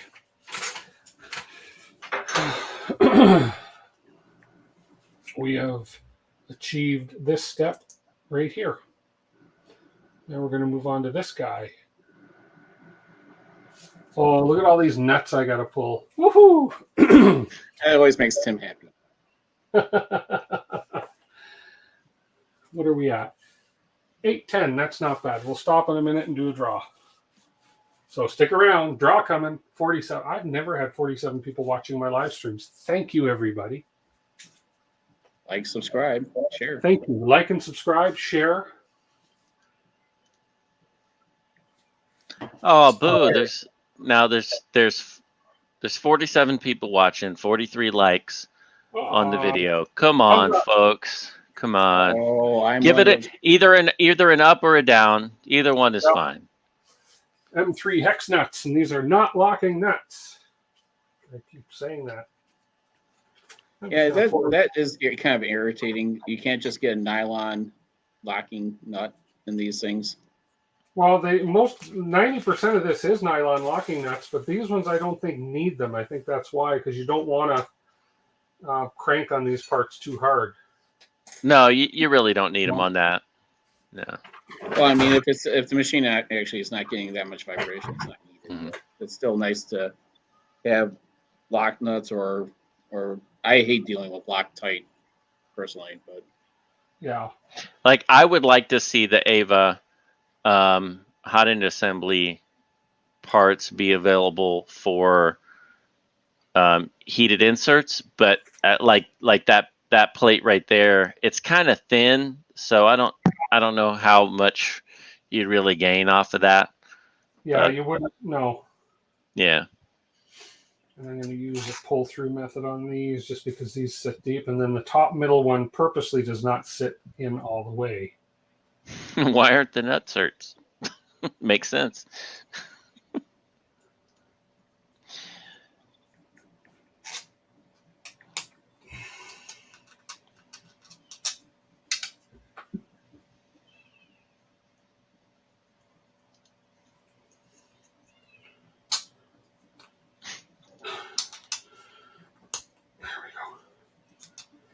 Okay. No, Jerry, we're not asking anyone to see the Vegemite dispenser. Vegemite, no. So I watched a video on Oh, no. Vegemite. So I watch Big Stack. Okay, he does smelting, and I was like, he releases a new video every Friday, and I was 2 weeks behind. And he was having a Vegemite sandwich. Mm-hmm. I thought that I was like, is this what they were watching? Is this what brought it up? Is someone was watching him as well? So Funny you say that. So last night I was talking to Sandra about the Vegemite thing that Jerry had done, and I was like, give him a Vegemite sandwich, and she didn't say anything, and I was like, didn't you get it? And she's like, what? I'm like, from the song. The Brazilian gave him a Vegemite sandwich. She's like, huh? What? And I'm like, I had to sing it to her, and she's like, that's not what they say. He offered him a bite of his sandwich. I'm like, no, he didn't say a bite of sandwich. He said a Vegemite sandwich. She went and looked up. She Googled the lyrics to the song from Men at Work. And I'm like, oh no, that's embarrassing. yeah. She's And like, he was oh. he was like, in this video, he was like, yummy. I'm like, I thought you guys were kind of ripping it apart on the stream last week, because I only, I was working at the same time and catching up some work emails when I was listening to you guys talk about it. I'm like, where did Vegemite come up in last week's stream? How was it brought up? Well, like how did it come about? You mean? Yeah. How did So like many other things, when you have nothing else to eat, you just find junk and trash around and you make something out of it, and you put enough salt in it so it masks the trash taste, and that's it. That's why it's so salty. I didn't want to know what's in it. It's really not. It's not like vomitous. It really isn't that bad. I don't like it. I really don't. It is Oh, an acquired taste. Kieran started it. Yes, Kieran started it. Vegemite is not great. It's not great. No, it's not great. I don't think it's great. Well, I mean, that's why, like I said, I was 2 weeks behind in watching his video, so that's why I thought, I was like, did they watch Big Stack as well? Like, because I know there's a lot of content out there that we all kind of absorb, and I didn't know if it was. I mean, I really like watching his work. So. Okay, this is a critical part. So Hey, I'm not the one that blamed you, Karen. Look up the thread 3 spaces, okay? Oh, blame him. We blame him for everything else, so why not? Yeah. Hey, usually I'm the one that everyone rips on, okay? So it's about time you took some heat too there. okay, now this part, I don't think I need to trim the belt right yet. You don't even have to put the belts on yet in the front plate, that universal plate. Oh, I don't. I can just put this plate on with everything Yep. else. And put the belts on Yep, later. as long as you've got all the nuts set in the back, yeah. Yes, I do. Other than Okay. the one which doesn't quite sit. Okay, I see. Okay, so fair enough. So that's better because it's easier to trim them, I think, once this is on. Oh, take care, Mike Maker Viking.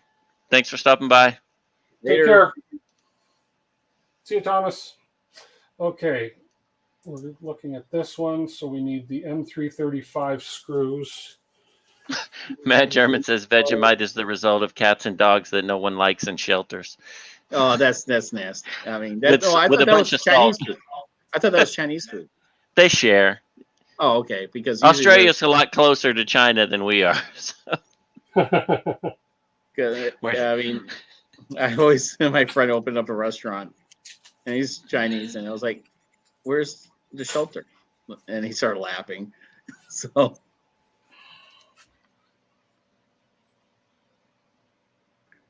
Oh, take care, David. Later, David. And all of our dogs are adopted. Hey, David. Thanks for popping in. Okay. Okay. This guy. Okay.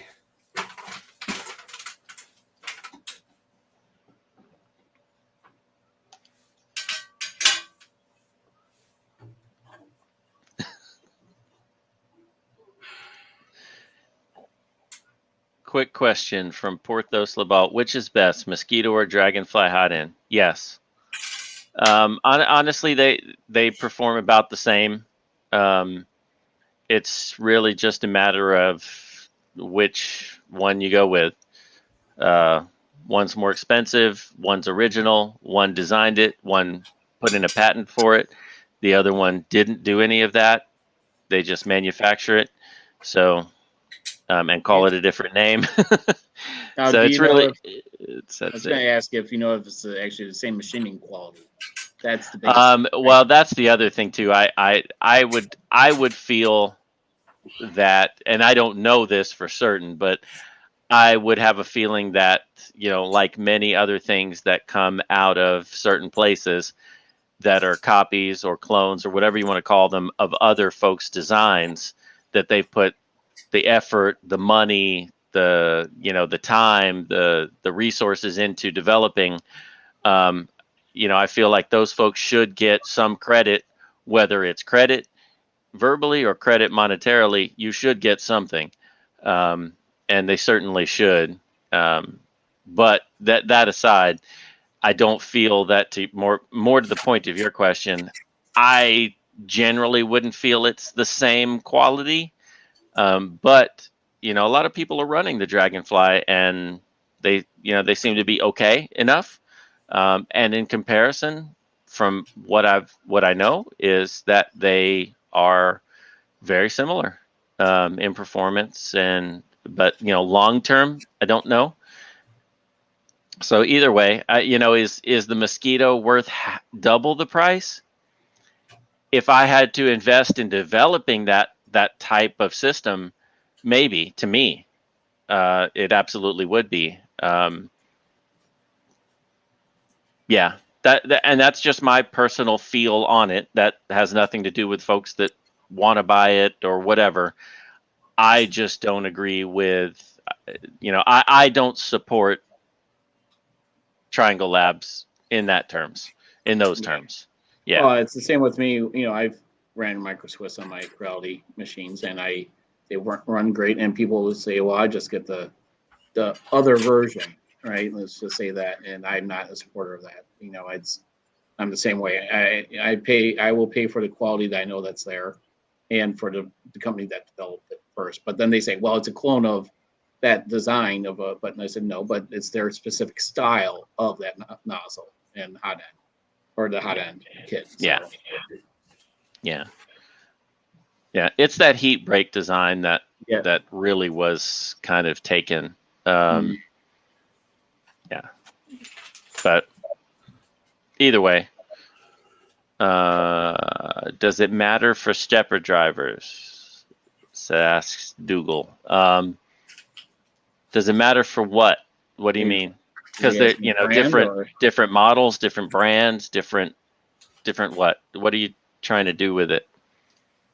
Or was that question maybe meant for someone else?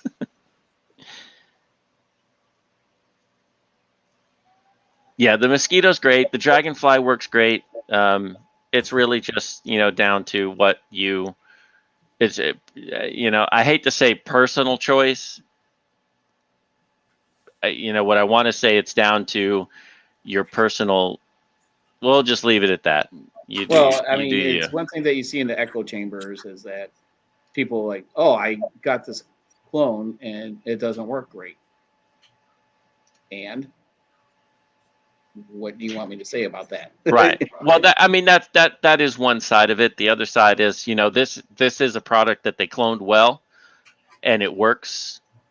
Well, yeah, that's where You I'm know, saying is Yeah. like when certain clones, you could tell when it's $15, you're getting what you pay for. Okay, you're not Yeah. getting. Yeah. Well, here you're talking a difference between 75 and 150.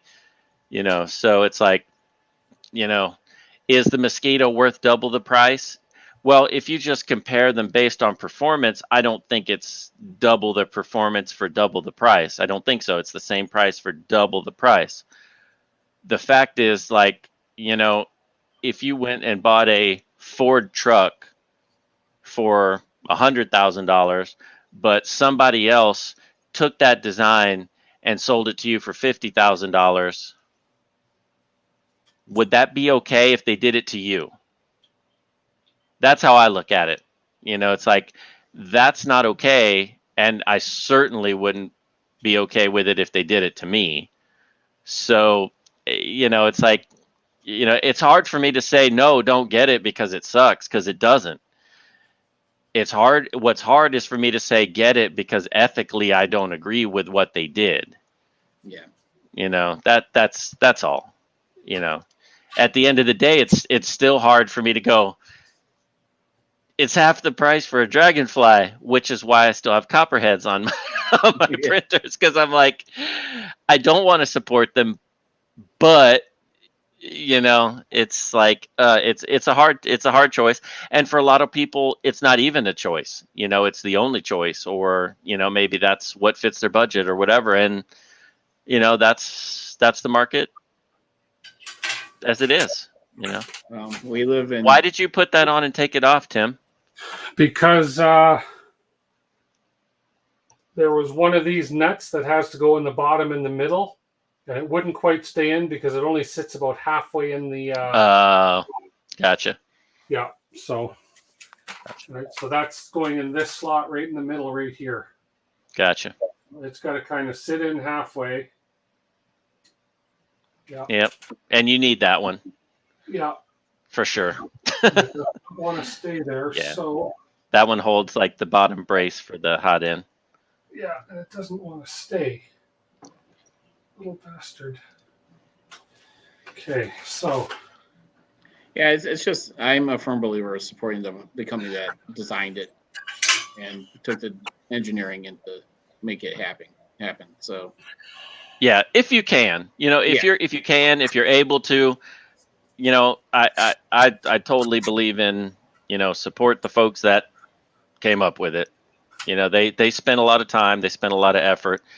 I don't know what their costs were, and maybe they're gouging. I don't know, but I just feel like that's the right thing to do. You know, for and me. These hot ends look so cool, and they're all just covered up. You know, it's like man, these look great, and then you don't see it. Yeah. So, Yeah. unless you get a clear fan.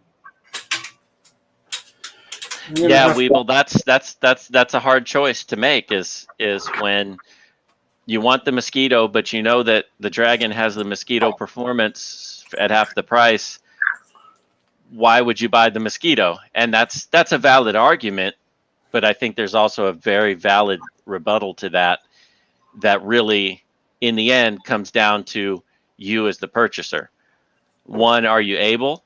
And the other is, do you know, what is your personal beliefs in those types of situations, you know? So.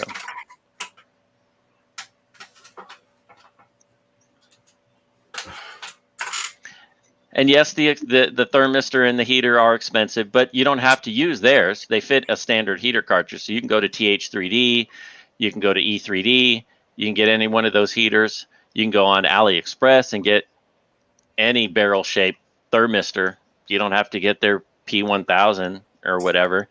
You know, you can choose to keep the entire ecosystem, but you don't have to on those. Hey, Tim, how about pre-threading one in, put the bottom in, back it out, and then put that bottom part in?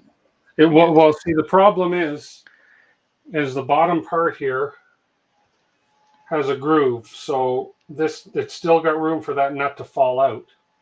Tim, do you want to know the easy way now? Yeah. Oh no. Crazy Okay. good. So go ahead and take that center nut and put a bolt through it just halfway through the nut. Yeah. Then when you go to slide up that bottom center piece, pull back on the screw, which will hold the nut in place, and then you can take care of business. Okay, I understand that, but okay, and I'm gonna just see if I'm wrong. Because slide the centerpiece in. But the problem is that now, which I see, okay, and then we go ahead and we put these bolts through. But once I take this bolt out of here, that nut can still fall out. There's still No. You don't take. Well, don't take it out.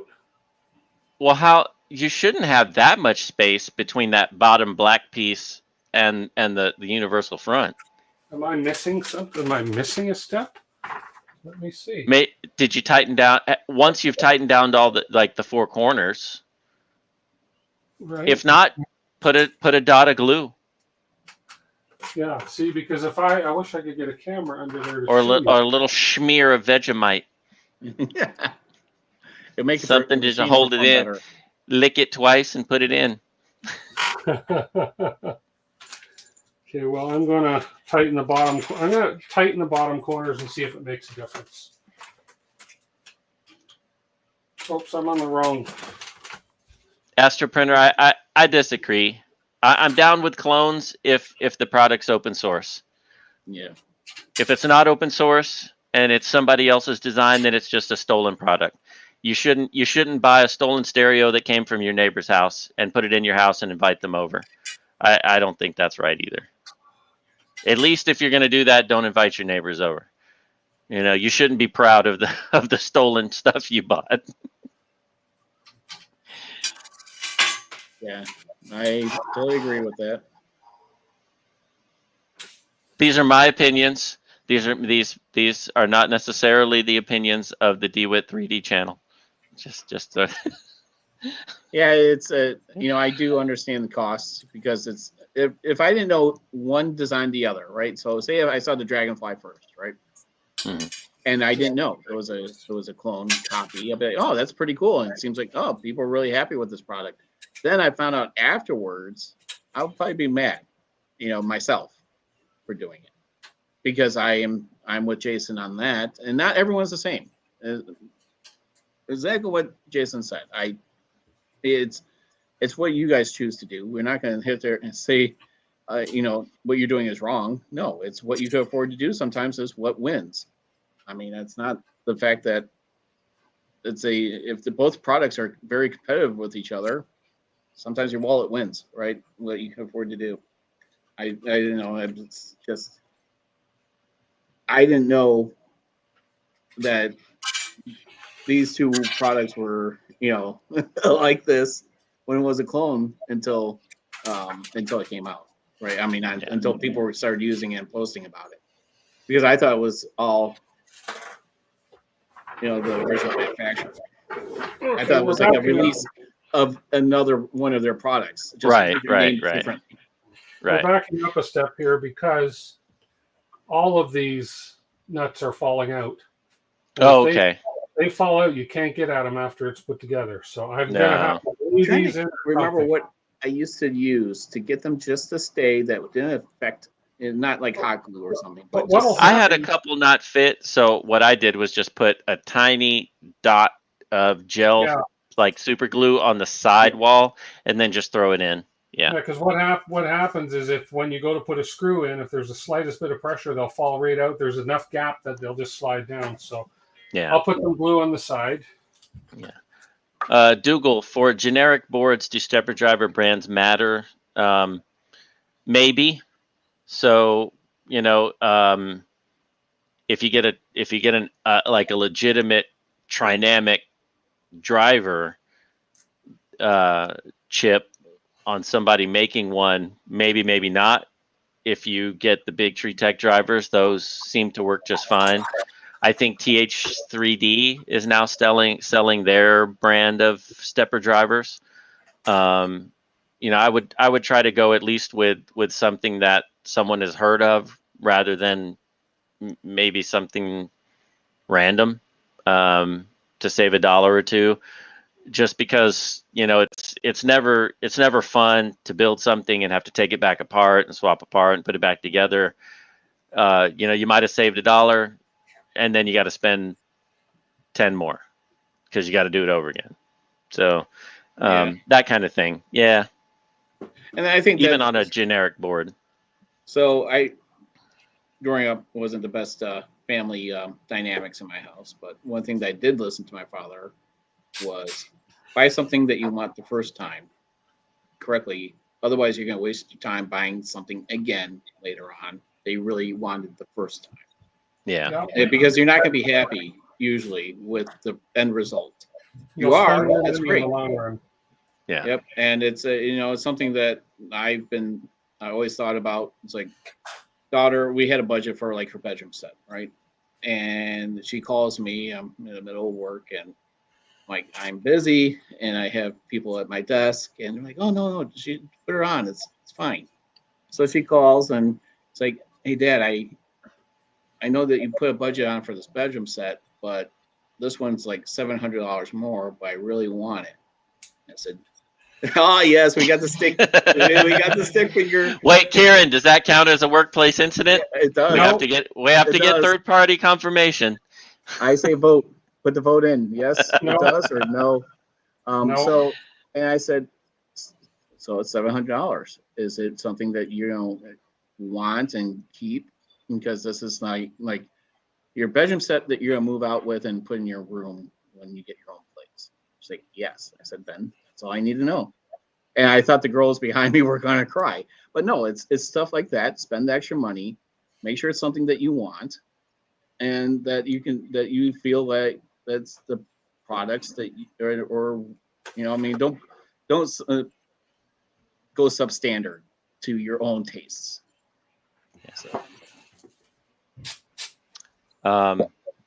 Yeah, Aaron F. Geared. I agree with you too. I have a lot of slice engineering parts, and sometimes it's just like, that's why I don't have a mosquito on anything, is because of the dragon. It's hard sometimes to know that you can get this that you can get almost the same thing for half the price, and it's going to be okay. The other half is like, you're paying half the price for the production rather than supporting the folks that came up with it. If we never support the folks that come up with it, we're never going to have this stuff. So, but I get it. It's that is a hard thing to come up with, especially, like I said before, not everybody can do the slice engineering cost. Oh, I mean, not everybody can. Not everybody wants to. Hell, I don't want to. But Well, I see so you got people that are buying like an Ender 3 and stuff, right? At sub $200 printer, and then you're buying a hot end that costs more than the damn printer itself. Yeah. Okay, it's like where do you stop? Honestly, it's like, I mean, I'm not gonna buy a car and then say now my tires cost more than my car. Well, I mean, used the car is, right? But brand new, that's the way I'm almost thinking about it. Yeah. Okay. Performance is one thing, but I'm not going to be making my $200 machine now a $1,000 machine with all these upgrades. With the Ender 5 Plus, people are like, why haven't you made any more videos? I said, because it's done. It's the way that I want it, and I'm not investing any more money into it, because all the stuff that I have in there, the direct drive from MicroSwiss, is all my own money. So, and I'm done. It's printing the way I want it, and I'm not going to make it a $2,000 or $3,000 machine when I could. I mean, I've already invested with all the products on it almost $1,000, including the machine itself. And guess what? I could have that RatRig for that price now, but that's that was almost 2 years ago. Yeah, Ryan, the heater cartridge mount on the Mosquito, or with any of the Slice hot ends, where they say put the boron boron nitrate, whatever, the paste in there. Yeah, it makes it messy, and when it hardens, it's hard to come out. There's ways around that, but that involves buying additional parts to make the swap out easier. If you want to change the nozzle, you can just loosen the one bolt, bring the whole heat break, everything down, make short wires and connectors, and just have it come off as kind of a one piece, slide the new one in, plug in your two connectors. You can do that. I've done that. But this printer here has a copper head, and I don't have any nitride paste in it, and it runs fine. Temperatures are super stable, flat line. Within 0.1 or 0.2 degree fluctuation with the part fan on. I don't know that for my use case that it's necessary. I would see it in a production environment, but it's okay. All right. Let's see if Tim can do it this time. Here we go. You can do it. We believe in you, it. Tim. Do what? You can do it. You can do it, DWIT. 12. It's all on now. Yay! Because I glued them Look in. at that. Well, it's not something that you're going to need to swap around. So. Did that drop a friggin' nut out of that too? You gotta be effing kidding me. Quit dropping your nuts, Tim. Okay, hang on. The struggle is real. I know. I feel it. I'm just watching. I'm just sitting here eating the popcorn, watching. The Michael Jackson popcorn. There's just no fun way around it. Unless they all fit super tight, or you've glued them all in really well, or you've used some other method to really secure them. When one falls out or one shifts, it's just not fun. So there's no nuts on those ones there. Okay. So what I'm looking at is this part underneath. There's no nuts that go on there yet, because that's where the other part goes. Okay. Okay. And those are the F12 Those are the M3 12 millimeter screws. Okay. Well, now if us get CFO, my CFO in the house, Chief Financial Officer, is not willing to budge on some numbers yet for my RatRig. Yeah, we both. I guess you could look at it that way. At the end of the day, I don't know what their costs associated were with that. They could have recovered those costs already. I know they're coming out with some new stuff here in the, I guess, coming future, we could say. So perhaps they've recovered those costs. I would like to see folks reduce prices of products when their costs are recovered, or at least to some margin, where they can take a profit for a period of time and then, say, here's the new thing. And then, and maybe that's what'll happen when the new thing comes out. I don't know. But it would be, I think, remiss of me to say something like that and not know what the true costs involved were. But I from personal experience, I can tell you, if you're gonna develop something and you weren't the sole inventor, costs can run high, very, very high. So it may be an appropriate pricing scheme. It may not. I just don't know. They haven't shared that with me, so I don't know. Yeah, I'm all for paying upfront a little bit more for R&D to get the product out, but then it needs to. I like what Jason said, see the prices drop over time, plateau out, start discounting it as you are releasing new and better products in the future, right? Because they need some money in the coffers, right, to keep on producing and making things, right? Yeah. So, Yeah. When you spend all your money to develop product A, you got to make more money to invest in product B to come out with the next best thing that someone's going to steal from you. So when people steal from you, the high prices stay around longer because you're going to sell fewer as people choose other products that are basically ripoffs of yours. So, if you're losing 50% of your business, then 100% of that time at a higher price is going to be tacked on to the already planned 100% of that time. That's just the way it works. So it sucks. It sucks for us. And I really wish that, folks didn't take things that didn't belong to them. As we unpack. Yeah, right.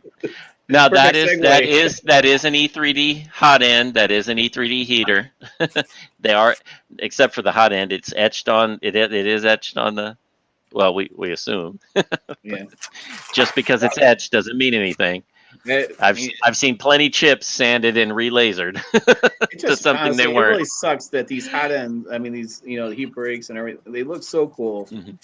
And they just get covered up, man. It's like, yeah. Tim, something you might want to consider. So I believe that hot end comes with a 30-watt heater. You double check it. It might be a 30, might be a 40. How do I know? Oh, hang on. I'll read on the end. Yeah. E30. 30, it looks like. It's a 30. Okay. You might want to consider picking up a 50-watt heater. Right. Just because with an AC powered bed, it's going to heat up pretty fast. You don't want to sit around waiting on the hot end. Right. Yeah. It's sufficient. You can get there faster. Oh, it's not. Let me. It looks like it said 30W on there. Yeah, when you get to be my age, you zooming in on the camera. I've done it too. You tend to take a picture, and then you tend to basically zoom into the picture and see that it says 24 volt, 30 watt. Yeah, so it's a 30 watt. Yep. Okay. So now we have to assemble the hot end, which there's no instructions. I don't know how. Later, Doc. Take care, Doc. I'm just wondering. We're almost at 3 hours now. Yeah. Not get as much done as I wanted to. You're doing fine, Tim. Yeah. Yeah. Not everything goes fast. Some things go quicker than others. Either by your own doing or by design, Yeah. So, hey, red light. That's a thermistor. Okay. Hey, red. Yeah. So this is So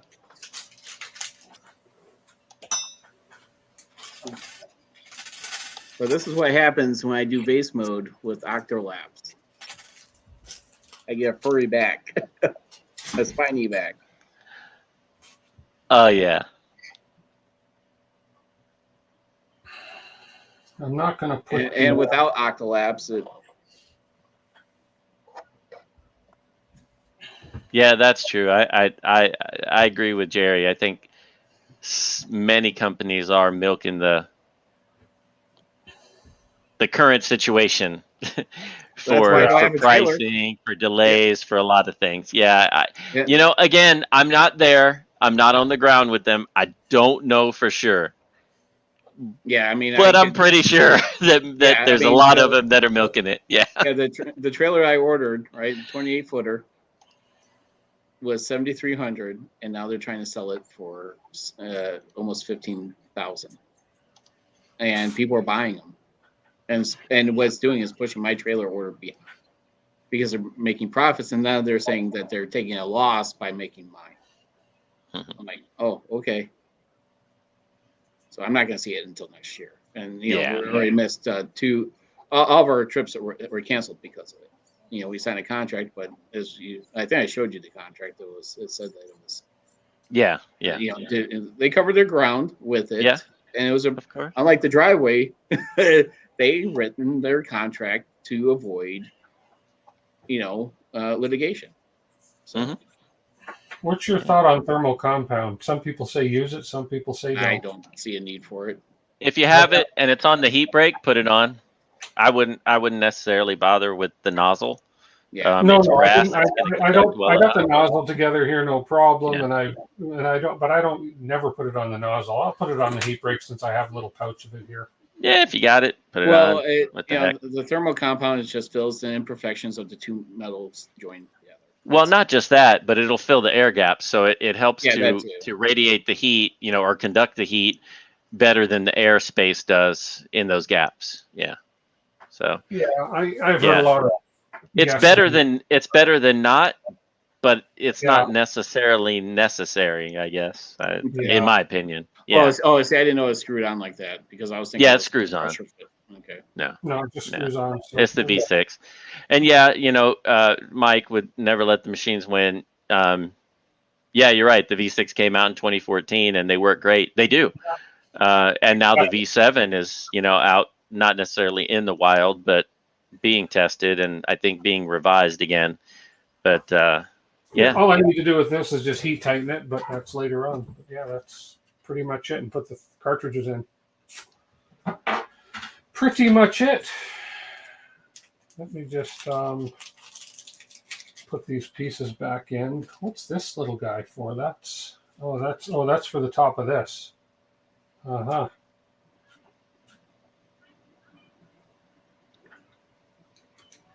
Right there. There we go. It depends on what you're calling thermal paste, Shane. So different makeups of different thermal pastes have different temperature ratings, different lifespans, things like that. So if you're using, like maybe something for your PC, it may not be the best, but it works better than nothing if you've got a large gap. If you're using something industrial, it's going to work better. Yeah.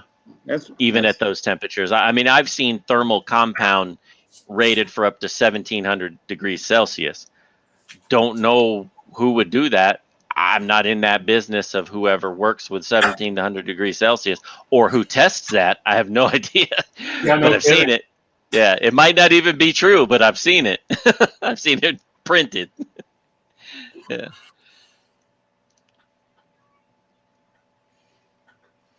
I got to pull more nuts. Gosh, go figure. Yeah. So Jerry says you should put it between the flex plate and the magnet for air gaps. If you got air gaps between your flex plate and your magnet, Jerry, you got other problems. He was kidding when he said that, though. Yeah. I won't need the PTFE clip if I'm going direct drive. Yeah.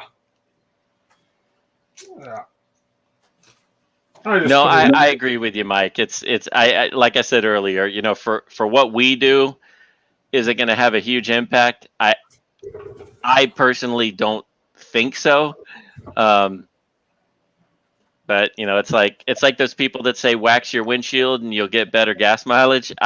Maybe it does, but I never heard that one. Oh yeah. There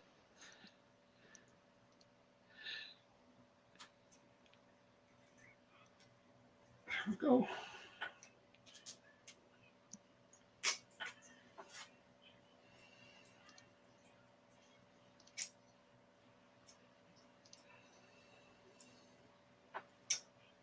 Come on. How much extra money do we need to spend to try to make a belt-driven machine more accurate? I don't know.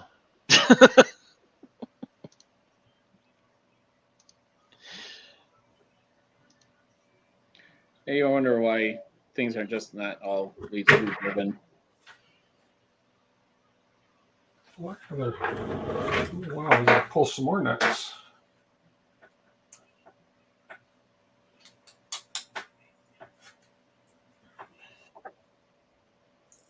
Oops. I don't remember, Jerry. Apparently.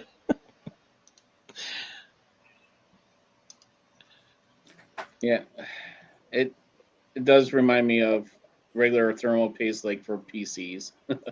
You know, for the processor and the heat and the cooling fan. You know, I mean, that's, Yeah, Shane. Even if you get the boron nitride whatever from Slice, it looks just like the Thermal Grizzly I put on my PC. Which and looks just like the Arctic, which looks just like the generic, which looks just like the crap that comes with anything else that you wouldn't bother to It's put true. on your stuff. So The thing is that people cake that stuff on, which that's not the purpose of it. Again, it's to help join the imperfections of the metals together. right. And that's all it is. And you know, people are like, "Oh no, you're ruining your thermal connectivity between Right. the two." Think of it this way: if your tires were an octagon versus round, well, the round has filled in those spaces, so your car rolls smoother. The thought process is that by filling in the gaps between two machined parts, that it's going to work better, just like your car would roll smoother. In certain instances, I 100% agree that it works. In other instances like this, you know, I've used it, I've not used it. I haven't received a personal benefit of my printer going, holy crap, why didn't I do that sooner? I didn't see that much of a difference. So, but if you put it on there, it probably works, you know, performs more efficiently. It's just not to the degree that I think myself and many others would see on a 3D printer.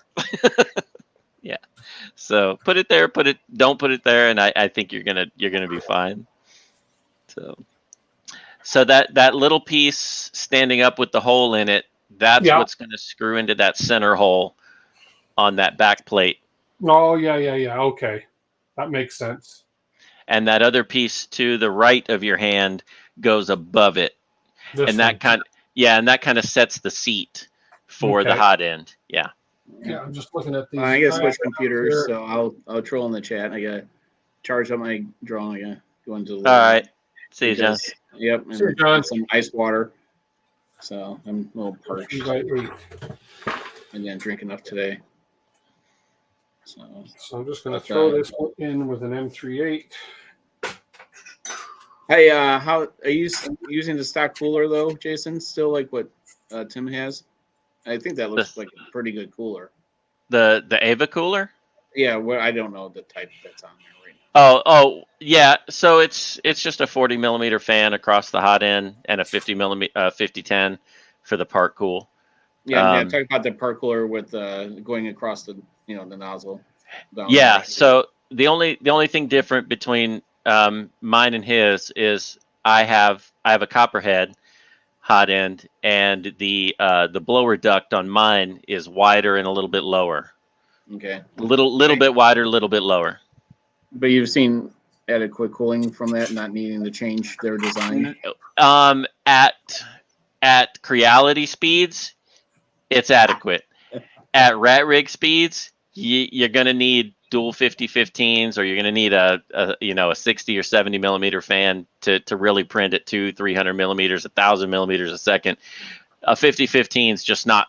It's just not going to be sufficient. You're going to be severely cooling limited when you get up to certain speeds, no matter what you're printing, PLA, ABS, whatever. That's the thing. I am currently limited to about 140, 150 with the setup that I have. There are other designs that I can print and change it to, and I just don't see myself needing to print at 300, 400, 500, 600 millimeters a second at this point. Maybe down the road I'll want to. But the other side of it is, when you go from one or two 50-15 fans to a single 70 millimeter fan, it's like the sound goes from like your house floor fan to a jet turbine engine. It's super loud. So if you don't want that noise, you have to scale back, what you're doing. So that's, so far I'm on the single 50-15, and it's okay. It works fine at about 100 millimeters a second all the way down. At 140, this is at 140. This is at 140 all the way down. So there's no Increase there's your no view. Let's see yeah, right. Well, just wait a drag minute. I yourself think I over. can drag it. Okay, Yeah, there we go. So this is the X, and That's at this one, 150. A true this is at 150. this is at 140. So all the as you go down the board, everything's 140 except for bridging and first layer speed. So everything else is 140, and this was the first print without tuning. So it's a little better than this now with the input shaper for the corners and the pressure advance for the corners and input shaping. There wasn't a whole lot of ringing to start with, but it kind of cleaned up a little bit of those lines, but not too much. It use like a gyro or something? The RatRig or something? An accelerometer. Some accelerometer. Okay. Yeah, it uses an 80XL 345 accelerometer. I have mounted to the hot end, so it's just there.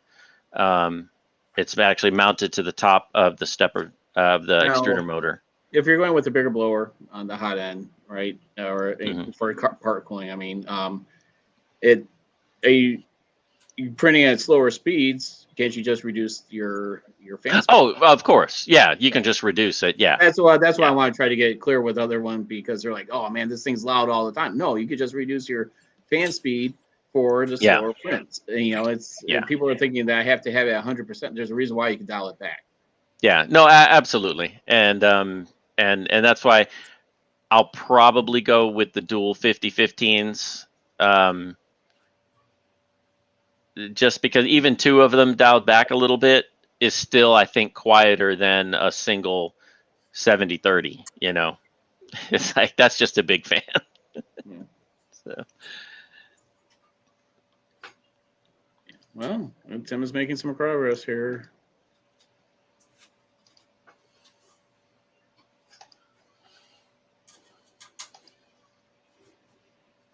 Not bad. It's starting to look like a hot end.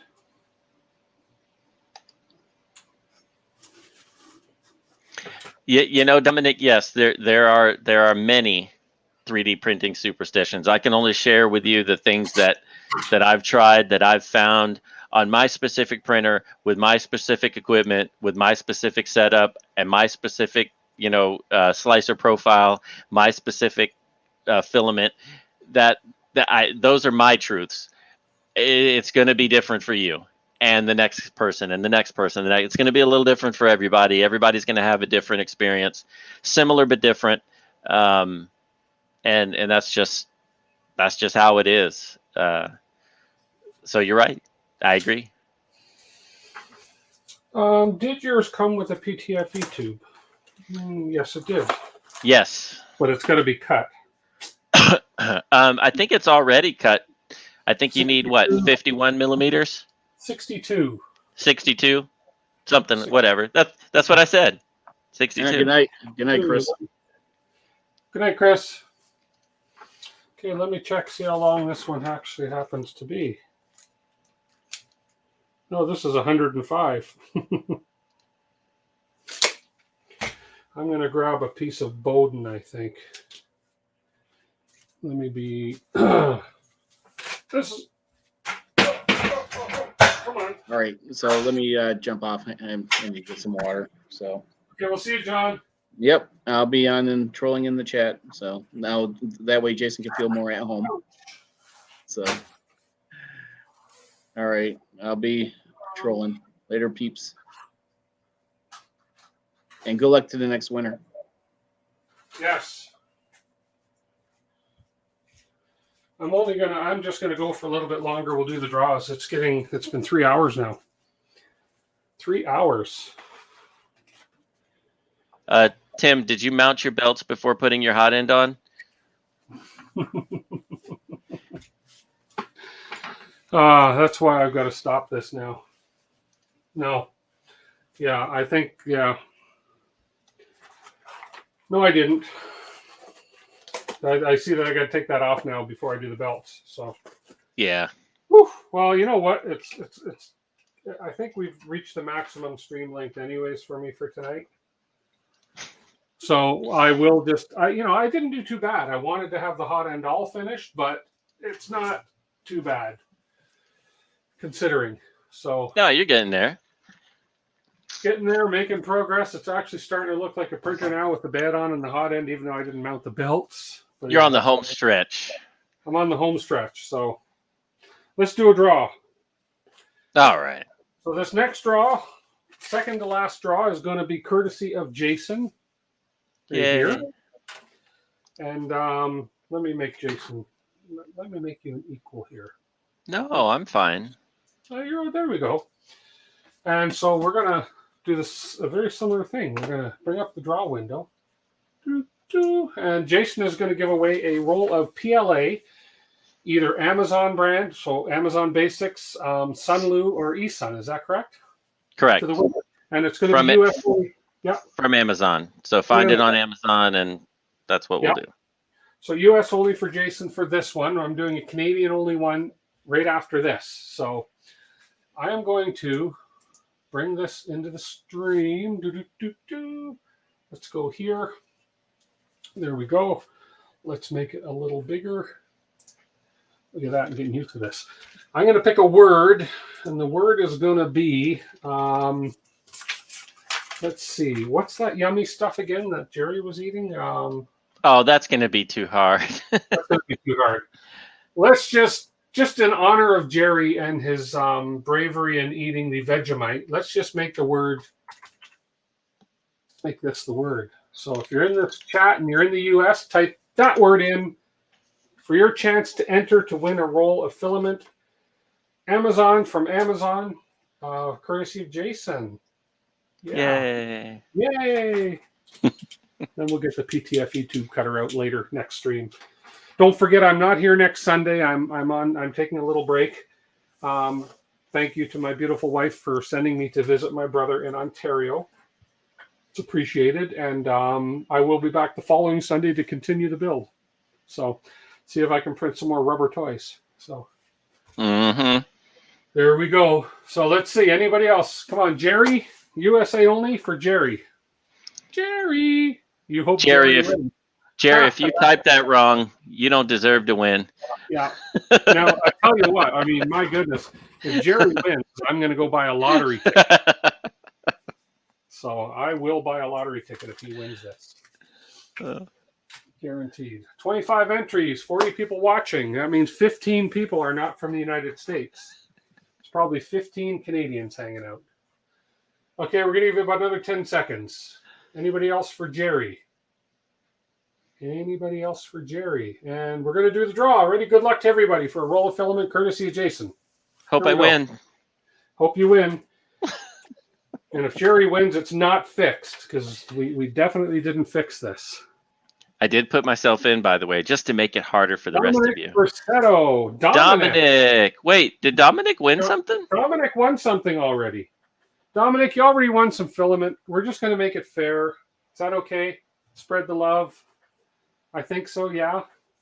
I think that's fair. I think it's fair. Sorry, Dominic. You won some filament already from John. So let's draw again. One win per stream. One win per stream, yeah. Let's go.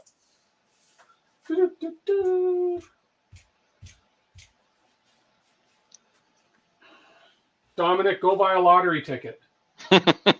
Right. Cindy Poole. Cindy, yay. But I think she won something last stream or one of the other streams, yeah? No? Wow, well, that's okay. Maybe not. Either way, congrats. I don't recall Cindy. her name. Congratulations, So, Cindy Poole. Email Tim your choice, red, white, or blue filament from either Amazon Basics or eSun or Sunlu, any one of those brands that you like to print with. or would like to print with, and we'll get it sent out to you. Okay, and we're going to do one more giveaway from myself. This is for Canada only. So all you Canadians, okay. I had a Smartie box I was going to bring and show Jerry, but next You should have ate some before you started this build. I should have. Oh, Smarties. Okay. You get it? No, okay, never mind. I'm slow, but I pick up on things pretty quick. This is going to be a roll of either red, white, or gray filament from PLA from Matter 3D for the Canadians. So you guys can go check out matter3d.com, matter3d.ca, but this will be for the Canadians. And so what I want you to type in the chat, if you're Canadian, is MATTER. Matter. Well, you don't necessarily have to be Canadian. You just have to live in Canada. This will only be shipped to a Canadian address. So yes, if you have a Canadian address, if you live in Canada, if you want to win a roll of filament from Canada from Matter 3D, go ahead and type Matter in the chat and you guys will be entered to win Matter 3D. Lightspeed LSD, you are a Canadian. Do you have a Canadian address? That's the question. Here we go. Canada only, drum roll, please. Does it matter, though? This is looking like a printer now, you know. It really is. So it is, except for that fox in the middle. That's weird to put on a RatRig. The fox. Oh, you know what's even weirder to put on a RatRig? Fox on the run. I think this is going to be the new RatRig mascot. There we go. The Vegemite dispenser. Oh God! Stop! I'm going to have nightmares tonight. And you know what? I'm going to make that work. You could fix it in Prusa Slicer and make it a lemonade dispenser. Yeah. Or a milk dispenser. I got to figure out a way to open this for your coffee. Or a what's the word? What's that other Nutella? Nutella dispenser. Oh yes. Here we go. Okay. So we have 6 entries. Is that it from Canada? 6 people? 6 people? Good night, Matt. Thank you for hanging around. I know it's like the middle of the night for you. So good night, Matt. Okay, let's go. 6 people. Canada. Good luck, everybody. Here we go.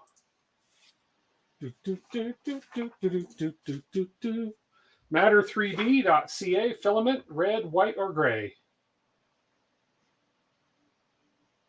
Dougal. All right. Congratulations, Dougal.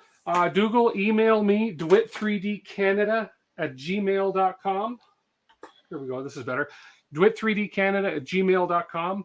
Or you can find it in the About Me page on my YouTube page, and I'll get that taken care of and have that sent to you. Just let me know whether you want white, red, or gray. Okay?